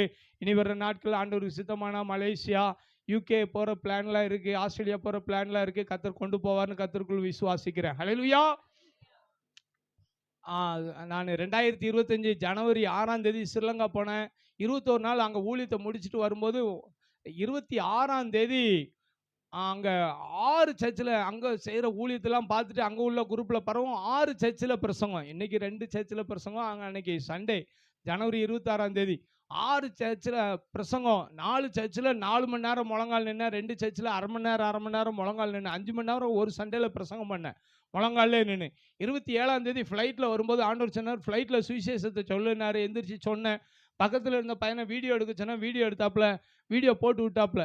வீடியோ எடுத்துக்கவும் நான் வீடியோவை போட்டு விட்டேன் ஃபேஸ்புக்கில். எனக்கு ஃப்ரீ அட்வர்டைஸ்மெண்ட்டை பார்த்தா ஆர்எஸ்எஸ்காரங்க, விஸ்வந்து பரிசுத்தக்காரங்கெல்லாம் நமக்கு ஃப்ரீ அட்வர்டைஸ்மெண்ட் போட்டு விட்டாங்க. விமானத்தில் மத போதகர் அட்டுழியம் அப்படின்னு தலைப்பு போட்டு நம்ம வீடியோவை கண்ணா பின்னான்னு பரப்பி விட்டாங்க. 40 லட்சம் பேர் பார்த்துருக்காங்க. ஹல்லேலூயா! அங்கே 5 மணி நேரம் போட்ட முழங்கால் 40 லட்சம் பேருக்கு நம்ம சுவிசேஷம் போயிடுச்சு. ஹல்லேலூயா! தூத்துக்குடி எஸ்பி ஆஃபீஸில் இருந்து ஃபோன் பண்ணாங்க. நீங்கள் தான் வில்சன் மதுரமா, இந்த மாதிரி ஆர்எஸ்எஸ்ல இருந்து கேஸ் கொடுத்துருக்காங்க, உங்களை அரெஸ்ட் பண்ணணும், எங்கே இருக்கீங்க அப்படின்னாங்க. நான் ஒரிசாவில் இருக்கேன் அப்படின்னு. உடனே அரெஸ்ட் பண்ணணும், விமானத்தில் ஏன் பிரசங்கம் பண்ணீங்க அப்படின்னாங்க. விமானத்தில் ப்ரேயர் பண்ண என்ன பிரச்சனை அப்படின்னு. நீங்கள் மதம் மாற்றிருக்கீங்க. மதம் மாற்றல, யாருமே மாறலையே அப்படின்னு. இல்லை, விமானத்தில் நீங்கள் பிரசங்கம் பண்ணியிருக்கீங்க அப்படிங்கவும். சரி, ஆமாம் நான் தான் பண்ணேன், என்ன செய்யணும், அரெஸ்ட் பண்ணணும் அப்படின்னாங்க.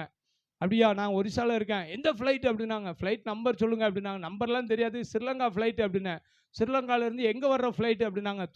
சென்னை ஃப்ளைட் அப்படின்னேன். தூத்துக்குடி ஃப்ளைட்டுன்னு தூத்துக்குடி ஏர்போர்ட்டில் போய் உங்கள் பேரை பார்த்தோம், அங்கே இல்லை அப்படின்னு சொன்னாங்க. நான் சொன்னேன் தூத்துக்குடி ஃப்ளைட்டில், அது சென்னை ஃப்ளைட் அப்படின்னேன்.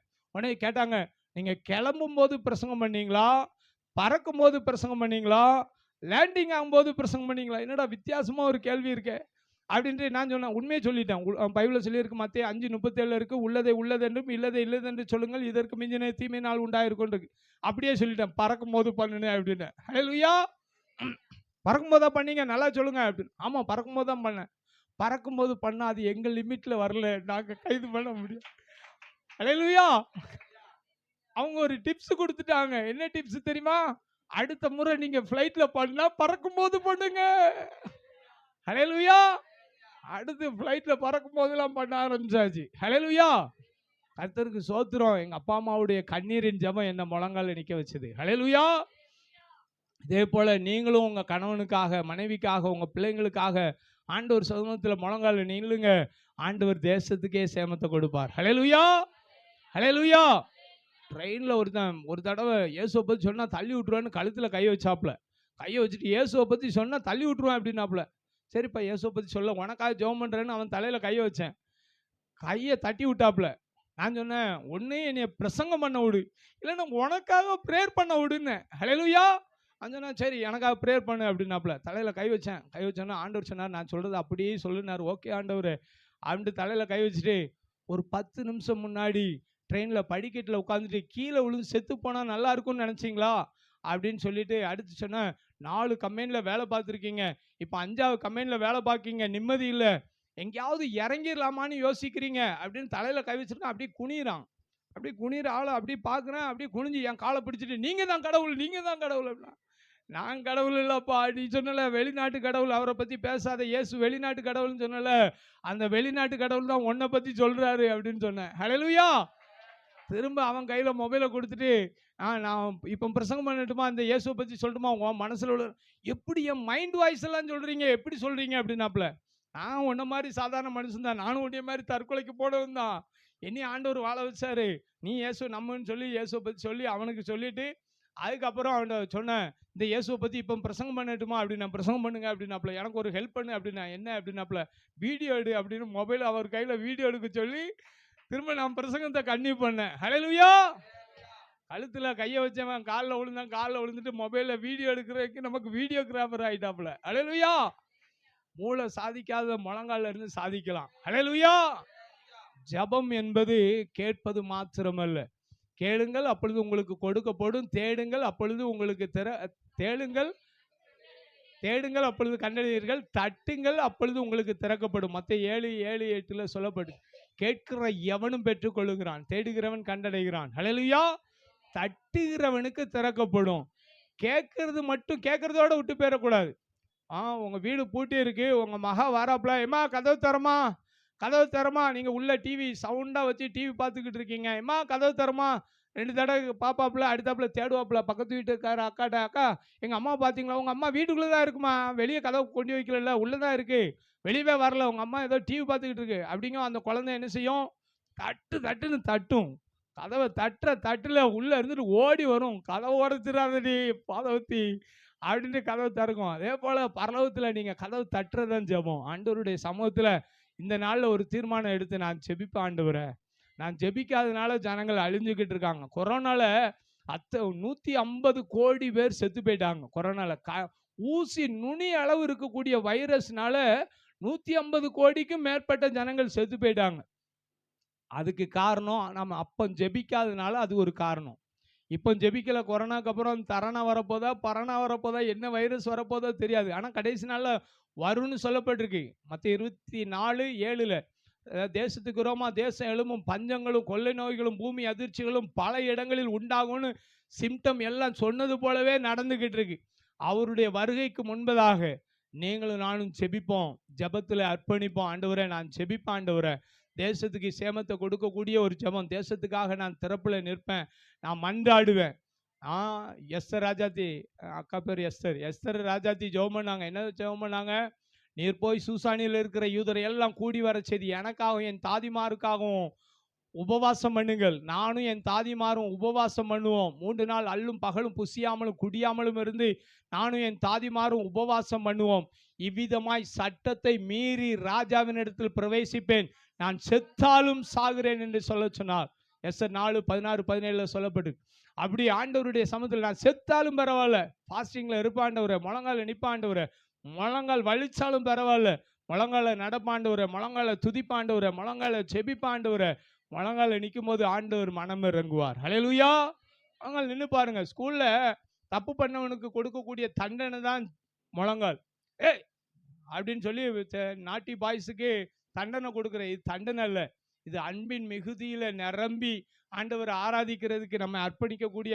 அவன் நாக்குல இப்படி குத்துறான், மேல இருந்து முதுகுலெல்லாம் குத்தி தொங்கிக்கிட்டு இருக்கான் அந்த ரங்கத்தில். அப்படிலாம் ஆண்டவர் சொல்லலை, முழங்கால நிலுங்க. அதுதான் முடியல, சரி முழங்கால தான் நிற்க முடியல, அட்லீஸ்ட் அவரோட நடக்கவாது செய்யுங்க. ஹல்லேலூயா.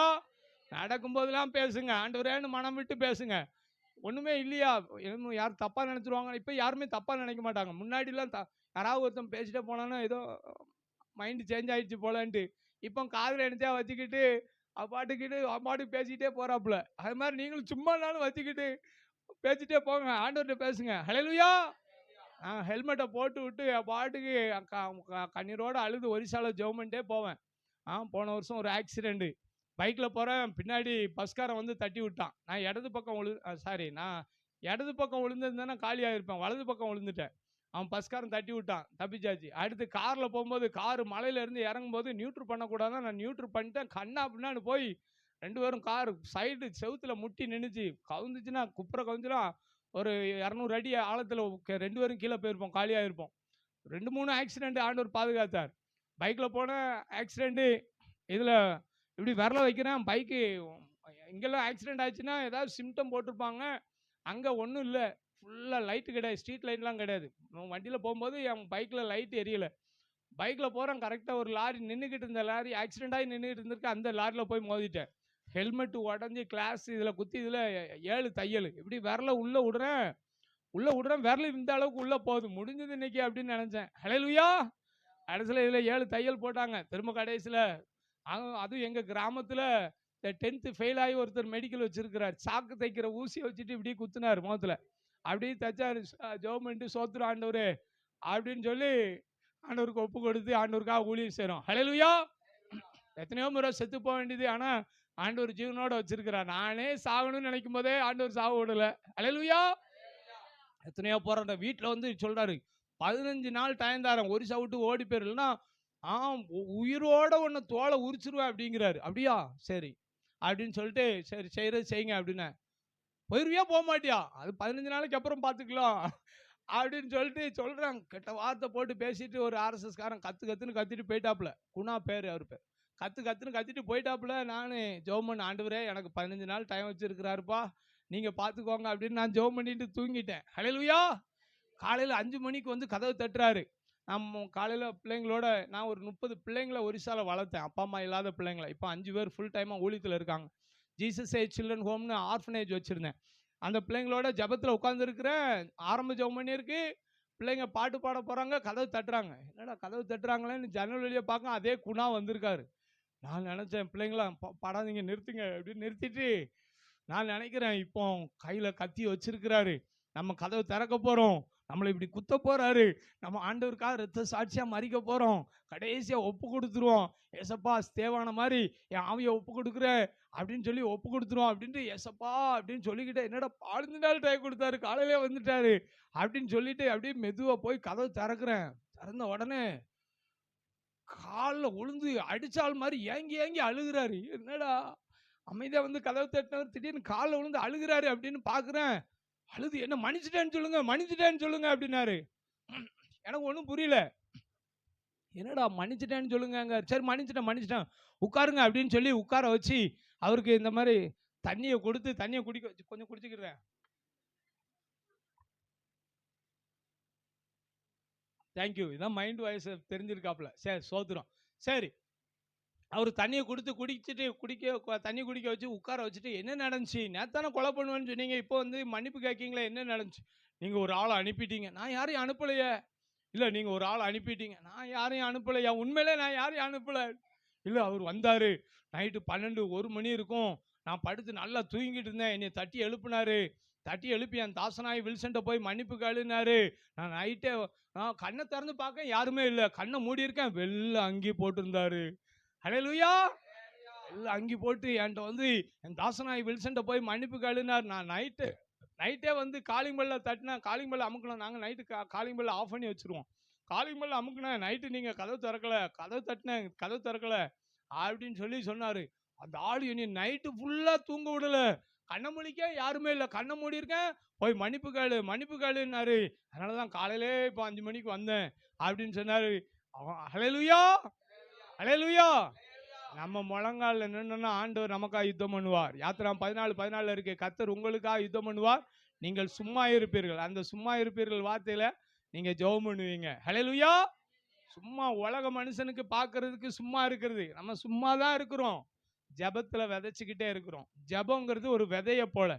விதை வந்து ஒரு நாள் மரிப்பதில்லை, மண்ணுக்குள்ளே போட்டு புதைப்போம், அந்த விதைக்குள்ள ஜீவன் இருந்துக்கிட்டே இருக்கும். அது ஒரு நாள் இல்லை, ஒரு நாள் செடியாக வரும், மரமாகும், கனி கொடுக்கும். ஹல்லேலூயா. ஒரு ஆப்பிளுக்குள்ள எத்தனை விதை இருக்குன்னு எண்ணிரலாம், ஆனால் ஒரு விதைக்குள்ள எத்தனை ஆப்பிள் இருக்கோ, எத்தனை ஆப்பிள் மரம் இருக்கோ தெரியாது. ஹல்லேலூயா. அந்த விதையை ஒரு ஆப்பிளுக்குள்ள எத்தனை ஆப்பிள் மரம் இருக்கோ, ஒரு விதைக்குள்ள எத்தனை ஆப்பிள் மரம் இருக்கோ, எத்தனை ஆப்பிள் கனி கொடுக்க போதோ யாருக்கும் தெரியாது. ஹல்லேலூயா. அந்த விதையா விதைக்கிறவங்களா நீங்களும் நானும் ஜெபத்துல இன்னும் அதிகமா ஜெபிப்போம். தேசத்தை கர்த்தருக்கு என்று சொந்தமாக்குவோம். ஹல்லேலூயா. ஆண்டவருடைய சமூகத்துல முழங்கால நில்லுங்க. ஆண்டவர்கிட்ட மனம் விட்டு பேசுங்க. நீங்க மாம்சத்துல ஜெபம் பண்ணீங்கன்னா 5 நிமிஷத்துக்கு மேல ஜெபம் பண்ண முடியாது. நீங்க ஆவியில நிரம்பி ஜெபம் பண்ணீங்கன்னா மணிக்கணக்கா ஜெபம் பண்ணலாம். வேதம் சொல்லுகிறது ரோமர் 8:26 அந்தபடியே ஆவியானவர் நமது பலவீனங்களில் நமக்கு உதவி செய்கிறார். நாம் ஏற்றபடி வேண்டிக் கொள்ள வேண்டியது என்னதென்று அறியாமல் இருக்கிறபடியால் ஆவியானவர் தாமே வாக்கு கடங்காத பெருமூச்சலோடு நமக்காக வேண்டுதல் செய்கிறவர் இருக்கு.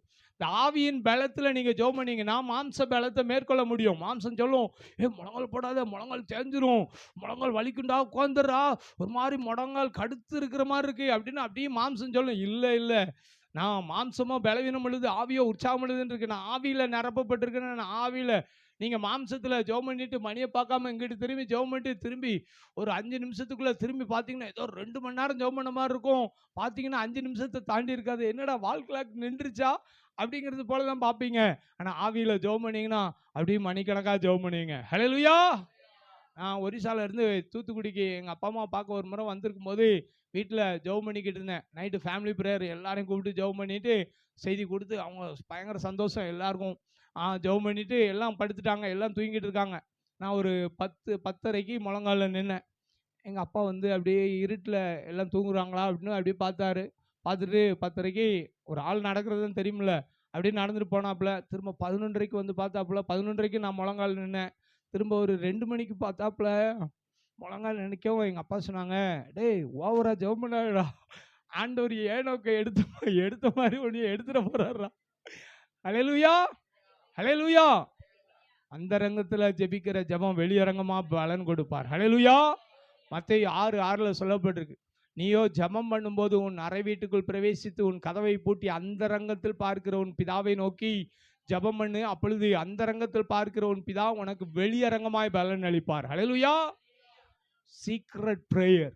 சீக்ரெட்டா பாவம் செஞ்சோம், ஆண்டவர் விடுதலை ஆக்கிட்டார். சீக்ரெட் ஜெபம் அதிகமாயிருச்சுன்னு வைங்களேன், தேசத்துல கர்த்தர் பெரிய காரியம் வெளியரங்கமா பலன் அளிப்பார். ஹல்லேலூயா. ஏன்ட ஒருத்தர் சொன்னாரு, பிரதர் உங்களுக்கு இருக்கிற மெமரி பவருக்கு, உங்களுக்கு இருக்கிற வசன நாலேஜுக்கு நீங்க சர்ச்சா ஏறி இறங்குனா எவ்வளவு காணிக்க பிரிச்சலாம் தெரியுமா? நீங்க பாட்டுக்கு ட்ரெயின்ல பிரசங்கம் பண்ணிட்டு அங்கங்க பிரசங்கம் பண்ணிட்டு எவண்டி அடி வாங்கிட்டு செத்து போயிறாங்க பாஸ்டர். இப்படி ட்ரெயின்லாம் போட்டு ஓவரா பேசாதீங்க, ஓவரா ரொம்ப ஸ்ட்ரெயின் பண்றீங்க, இவ்வளவு எஃபோர்ட் எடுத்து பண்ணாங்க. ட்ரெயின்ல பண்ணா யார் பாஸ்டர் உங்களுக்கு காணிக்க கொடுப்பா? சர்ச்சில் பேசினா ஏதாவது காணிக்க வசூல பார்த்துட்டு ஜம்முன்னு இருந்துடலாம் பாஸ்டர், நீங்க ஏன் இவ்வளவு ஸ்ட்ரெயின் பண்றீங்க அப்படின்னாப்புல. அப்படியா, காணிக்க கொடுக்க மாட்டாங்களா? சரி ஜெபம் பண்ண, ஆண்டவரே இப்படி ஒரு பாஸ்டர் என்கிட்ட சொல்றார் பாஸ்டர் அப்படின்னு எல்லாத்தையுமே ஆண்டவர்கிட்ட சொல்லிடுவேன். எல்லாத்தையும் ஷேர் பண்ணுவேன். யார் என்ன சொன்னாலும் எல்லாத்தையும் ஆண்டவர் சமூகத்தில் போய் சொல்லுவேன். ஆண்டவரே இப்படி யாரும் காணிக்க கொடுக்க மாட்டாங்களா, சர்ச்சில் போய் பேச சொல்றாரு, நீ ஏன் ட்ரெயினில் பேசுறேன்னு சொல்றாரு அப்படின்னு சொல்லி ஜெபம் பண்ணேன். ஹல்லேலூயா. சொல்லிட்டு சொன்னதுக்கப்புறம் ஆண்டவர், நான் உன்னை பயன்படுத்துறேன்டா, நான் உனக்கு காணிக்க தருவேன்டான்னு ஆண்டவர் சொன்னார். ஆவியானவர் சொன்னார், ஒரிசால போன வருஷம் நவம்பர் டிசம்பரில் கிறிஸ்மஸை ஒட்டி ஒரு 80 தெருவில் இங்கே சென்னையிலேருந்தே டாட்டா மேஜிக் வண்டியை வர வச்சு டாட்டா மேஜிக் மேலே ஏறி நின்று இங்கிலீஷில் ஒரியால பிரசங்கம் பண்ணோம். 79 கிராமத்தில் பிரச்சனை வரல, ஒரே ஒரு கிராமத்தில் அடிக்க வந்துட்டாங்க. ஆக்ரோஷமாக வந்து முகத்தில் குத்துற மாதிரி இப்படி கையை கொண்டு வந்தாப்புல. அவன் கூட வந்தவனே கையை பிடிச்சி இழுத்துட்டு போயிட்டாப்புல, தரன்னு பின்னாடி இழுத்துட்டு போயிட்டாப்புல. என் ஒய்ஃப் வீடியோ வேற எடுத்துக்கிட்டு இருந்தாங்க. ஏன் அடிக்க போறீங்க, நீங்கள் தான் நிறுத்த சொன்ன உடனே நிறுத்திட்டோம்ல, எப்படி எங்க ஆர்எஸ்எஸ் ஏரியாக்குள்ளே வந்து ஆர்எஸ்எஸ் கிராமத்தில் வந்து எப்படி பிரசங்கம் பண்ற, இயேசுவை பற்றி சொல்ற அப்படின்னு ஆக்ரோஷமாக வந்தாப்புல. ஆண்டவர் அடிக்க விடல, அவரை இழுத்துட்டு போயிட்டாப்புல. கடைசியில் அந்த கிராமத்தை விட்டு வெளியே வந்தோம். 80 கிராமத்தில் பிரசங்கம் பண்ணோம். நிறைய ட்ரெயினில் பண்ணோம், கிராமத்தில் பண்ணோம். September, October, November, December 2025. September, October, November, December 4 மாதம். அதுக்கு முன்னாடி தான் அந்த ஊழியக்காரர் சொன்னார், ட்ரெயினில் பிரசங்கம் பண்ண யார் காணிக்க கொடுப்பான். அந்த 4 மாதத்தில் எனக்கு கிடைச்ச காணிக்க எவ்வளோ தெரியுமா? 18 லட்சம். ஹல்லேலூயா. ஹல்லேலூயா. இந்த ஃபோன்பே ஜிபேல நமக்காகவே ஆண்டவர் கொண்டு வந்திருக்காரு. ஹல்லேலூயா. முன்னாடி பேங்க் நம்பர் அனுப்பி விடுவோம், யாராவது கேட்டாங்கன்னா பேங்க் நம்பர் அனுப்பி விடுவோம். பாஸ்டர் ஐஎஃப்எஸ்சி கோடு தப்பாக காட்டுது பாஸ்டர் அப்படிம்பாங்க. இதுன்னு இப்போ சர்வசாதாரணமாக ஆளுக்கு ஆண்டவர் உள்ளத்தில் பேசி 5000, 10,000, 50,000, 1 லட்சம் போடுற அளவுக்கு ஒரு டாக்டர் வந்தார் தூத்துக்குடியிலேருந்து அங்கே ஒரிசாவுக்கு. 1 லட்சம் கொடுக்கணும்னு வந்தவர் 2 லட்சம் கொடுத்துட்டு போனார். ஹல்லேலூயா. அவர் 1,00,000 கொடுக்கணும் வந்திருக்கிறாரு. ஆண்டவர் 2,00,000 கொடுத்துட்டு போ, 2,00,000 கொடுத்துட்டு போன்னு இருக்காரு. காலையிலே என்கிட்ட சொல்றாரு, பாஸ்டர் நான் ஒரு 1,00,000 கொடுத்துட்டு போன்னு வந்தேன் பாஸ்டர். ஆண்டவர் என்னைய 2,00,000 கொடுத்துட்டு போன்னு சொல்றாரு. நான் 2,00,000க்கு ஜெபம் பண்ணும்போது நீங்க எப்படி 1,00,000 கொடுத்துட்டு போக முடியும்? அல்லேலூயா. அவர்ட்ட அதுக்கப்புறம் தான் சொன்னேன், 2,00,000க்காக ஜெபம் பண்றேன், இந்த வேலை பெண்டிங்கா இருக்கு அப்படின்னா 2,00,000 கொடுத்தாரு. கடைசியில வேலை முடிஞ்சது. அல்லேலூயா. கொடுக்கிற தெய்வம் கூறதையை பிச்சுட்டு கொடுப்பார். நீ முழங்கால நின்னா ஆண்டவர் உனக்கு கொடுக்க வைப்பாரு. அல்லேலூயா. இன்னைக்கு நாங்க ஜெபிக்கிறதுல ஒரு கஷ்டமான ஜெபம் என்ன தெரியுமா? ஃபோன் பண்ணி சொல்லுவாங்க, பாஸ்டர் நான் இப்போ பேங்க் லோனுக்காக போயிட்டு இருக்கேன் பாஸ்டர், கடன் வாங்க போறேன் பாஸ்டர், அது கடன் கிடைக்கணும்னு ஜெபம் பண்ணுங்க பாஸ்டர். அந்த ஜெபத்தை நான் பண்றது இல்லை. அல்லேலூயா. உபாம 28:12 இருக்கு, நீயோ அநேக ஜாதிகளுக்கு கடன் கொடுப்பாய், கடன் வாங்காதிருப்பாய் இருக்கு. கடன் வாங்குறதுக்கு நான் எப்படி ஜெபம் பண்ணேன் அப்படின்னு சொல்லியிருக்கேன். அல்லேலூயா.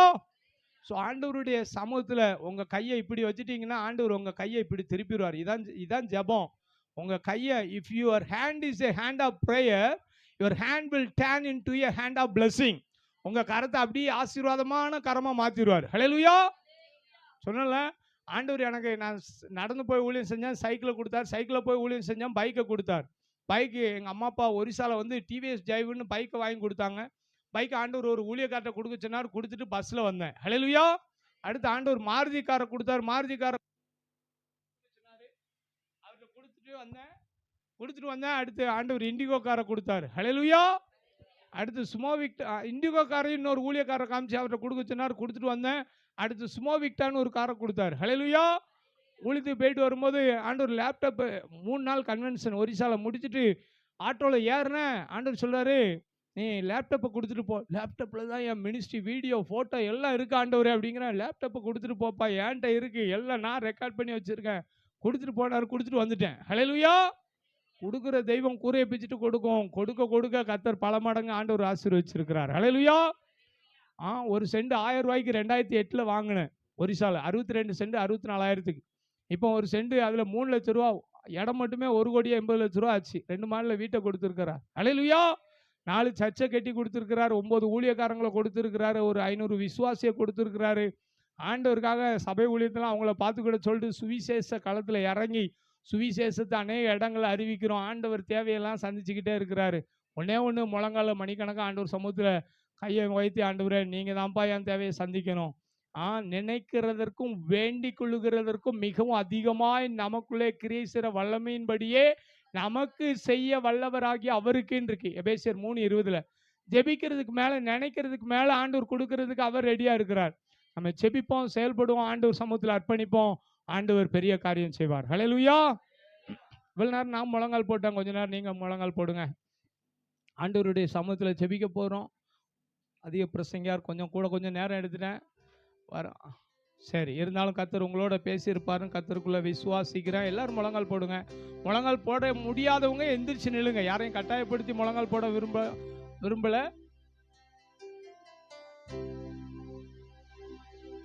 ஆண்டவருடைய சமூகத்தில் ஆண்டவர் உங்களோட பேசியிருப்பாருன்னு கர்த்தருக்குள்ளே விசுவாசிக்கிறேன். இன்னைக்கு ஒரு தீர்மானம் எடுப்பீங்களா? ஆண்டவரே, நான் எல்லாத்தையும் உங்ககிட்ட பேசுவேன் ஆண்டவரே. எல்லாத்தையும், என் குடும்ப காரியம், என் தனிப்பட்ட காரியம் எல்லாத்தையும், நிறைய குறைகள் எல்லாத்தையும் உங்ககிட்ட பேசுவேன் ஆண்டவரே. நான் ஜெபம் பண்ணுவேன்னு சொல்லி தீர்மானம் எடுக்கிறவங்க உங்க வலது கையத்தை உயர்த்துங்க. ஆண்டவரே, நான் ஜெபம் பண்ணுவேன் ஆண்டவரே. நான் ஜெபிக்காதனால என் தேசம் அழியுது ஆண்டவரே. இன்னைக்கு ஒரு முடிவு எடுக்கிறேன் ஆண்டவரே. நான் ஜெபம் பண்ணுவேப்பா. என் தேசம் சந்திக்கப்பட நான் திறப்பில் நிற்பேன் ஆண்டவரே. வலது கைக்கு இடது கைக்கு வித்தியாசம் தெரியாத 120,000 பேருக்கும் அநேக மிருக ஜீவன்கள் இருக்கிற மகா நகரமாகிய நினிவேவுக்காக பரிதபியாமல் இருப்பேனோன்னு யோனா 4:11 சொன்னீங்களப்பா. அப்பா, ஒரு பரிதபிக்கிற தேவனுடைய இருதய துடிப்பு அறிஞ்சு ஒரு பரிந்து பேசி ஜெபிக்கிற ஜெபம். நெகேமியா 1:4 அந்த வார்த்தைகளை கேட்ட போது உட்கார்ந்து அழுது பரலோகத்தின் தேவனை நோக்கி மன்றாடி ஜெபித்தது போல அப்பா உபவாசித்து ஜெபிக்க, மன்றாடி ஜெபிக்க. ஆதியாகமம் 32:26 யாக்கோபு போராடி ஜெபித்தது போல நீர் என்னை ஆசீர்வதித்தால் ஒழிய உம்மை போக விடேன்னு நானும் போராடி ஜெபிக்க என்ன ஒப்பு கொடுக்கன்னு சொல்றவங்க உங்க வலது கருத்தை உயர்த்தி ஆண்டவருடைய சமூகத்துல இன்றைக்கு ஒரு தீர்மானம் எடுங்க. ஆண்டவரே, நான் என் ஆசீர்வாதத்தை இழந்து போனதுக்கு ஏதோ ஏதோ காரணம்னு நினைச்சுக்கிட்டு இருந்தேன். ஆனா இன்னைக்கு தான் தெரிஞ்சுக்கிட்டேன், நான் ஜெபிக்காதனாலதான் எவ்வளவோ ஆசீர்வாதத்தை இழந்துட்டேன். ஆண்டவரே, இனிமே நான் இழக்க போறது இல்ல. உமக்காக வாழ என்ன ஒப்பு கொடுக்கிற ஆண்டவரே. என்ன உங்க சாயல படைச்சீங்க, மோடு பேசணும்னு விரும்புறீங்கப்பா. மோடு பேசணும்ப்பா. மோடு உறவாட என்ன ஒப்பு கொடுக்கன்னு சொல்றவங்க அப்படியே உங்க வலது கருத்தை உங்க தலையில வச்சு உங்களுக்காக நீங்க ஜெபம் பண்ணுங்க.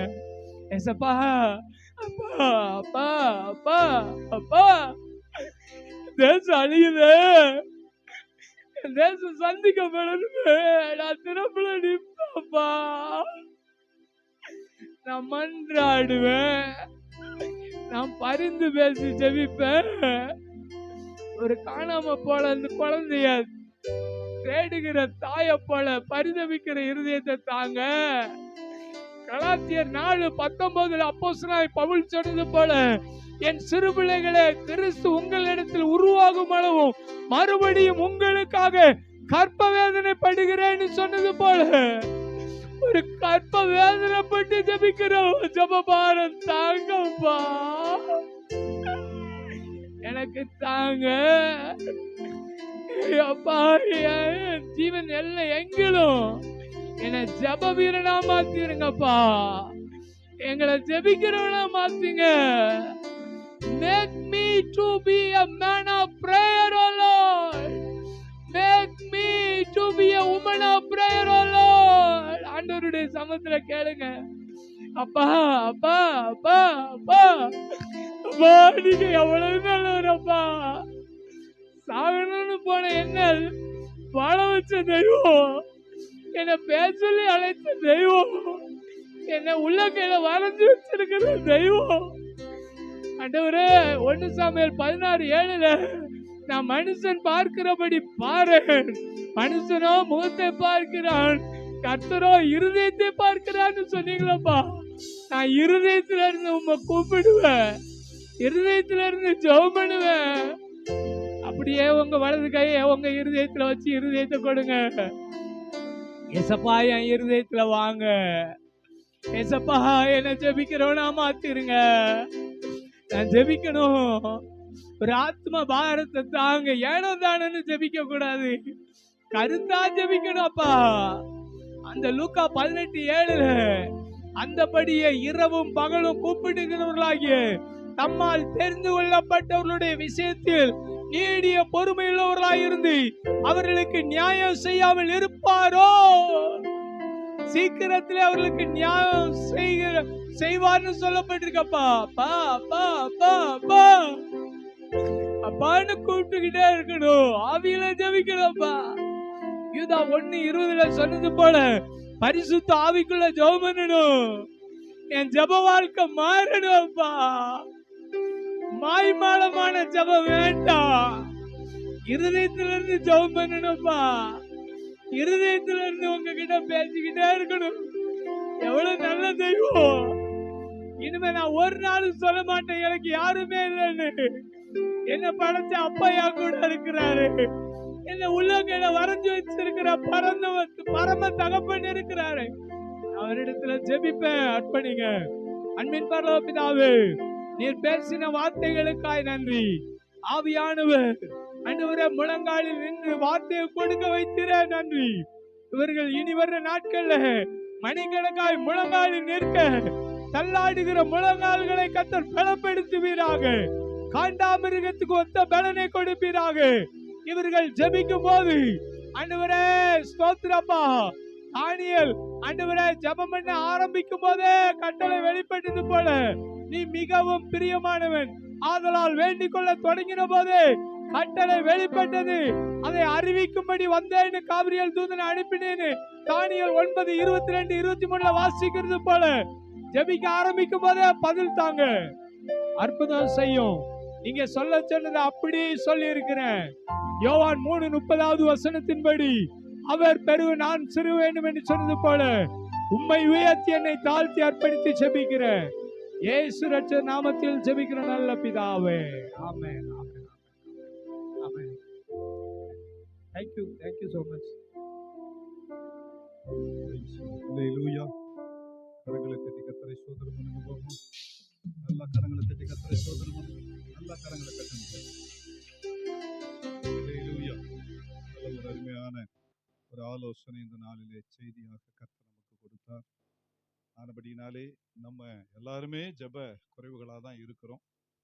ஆனாலும் இந்த நாளிலிருந்து நம்ம ஜெபம் இன்னும் அதிகப்படுத்த கர்த்தர் நமக்கு கிருபை செய்யும்படிக்காக இந்த நாளிலே பேசினதற்காக கரங்களை மீண்டுமாய் தட்டி கர்த்தரை ஸ்தோத்திரம் பண்ணுவோம். ஸ்தோத்திரம். நல்ல கரங்களை தட்டுங்க. உட்காருங்க, உட்காருங்க. அல்லேலூயா. ஆமென். இப்பொழுதும் கூட நாம் அருமையான வில்சன் முதல் ஐயாவுக்காக, அவருடைய மனைவிக்காக, அவருடைய ஊழியங்களுக்காக நாம் ஜெபிக்க போகிறோம். ஏன்னா அவங்க இப்படிப்பட்டதான ஒரு சில மனிதர்கள் இருக்கிறதால தான் நம்ம தேவனுடைய ஊழியத்தை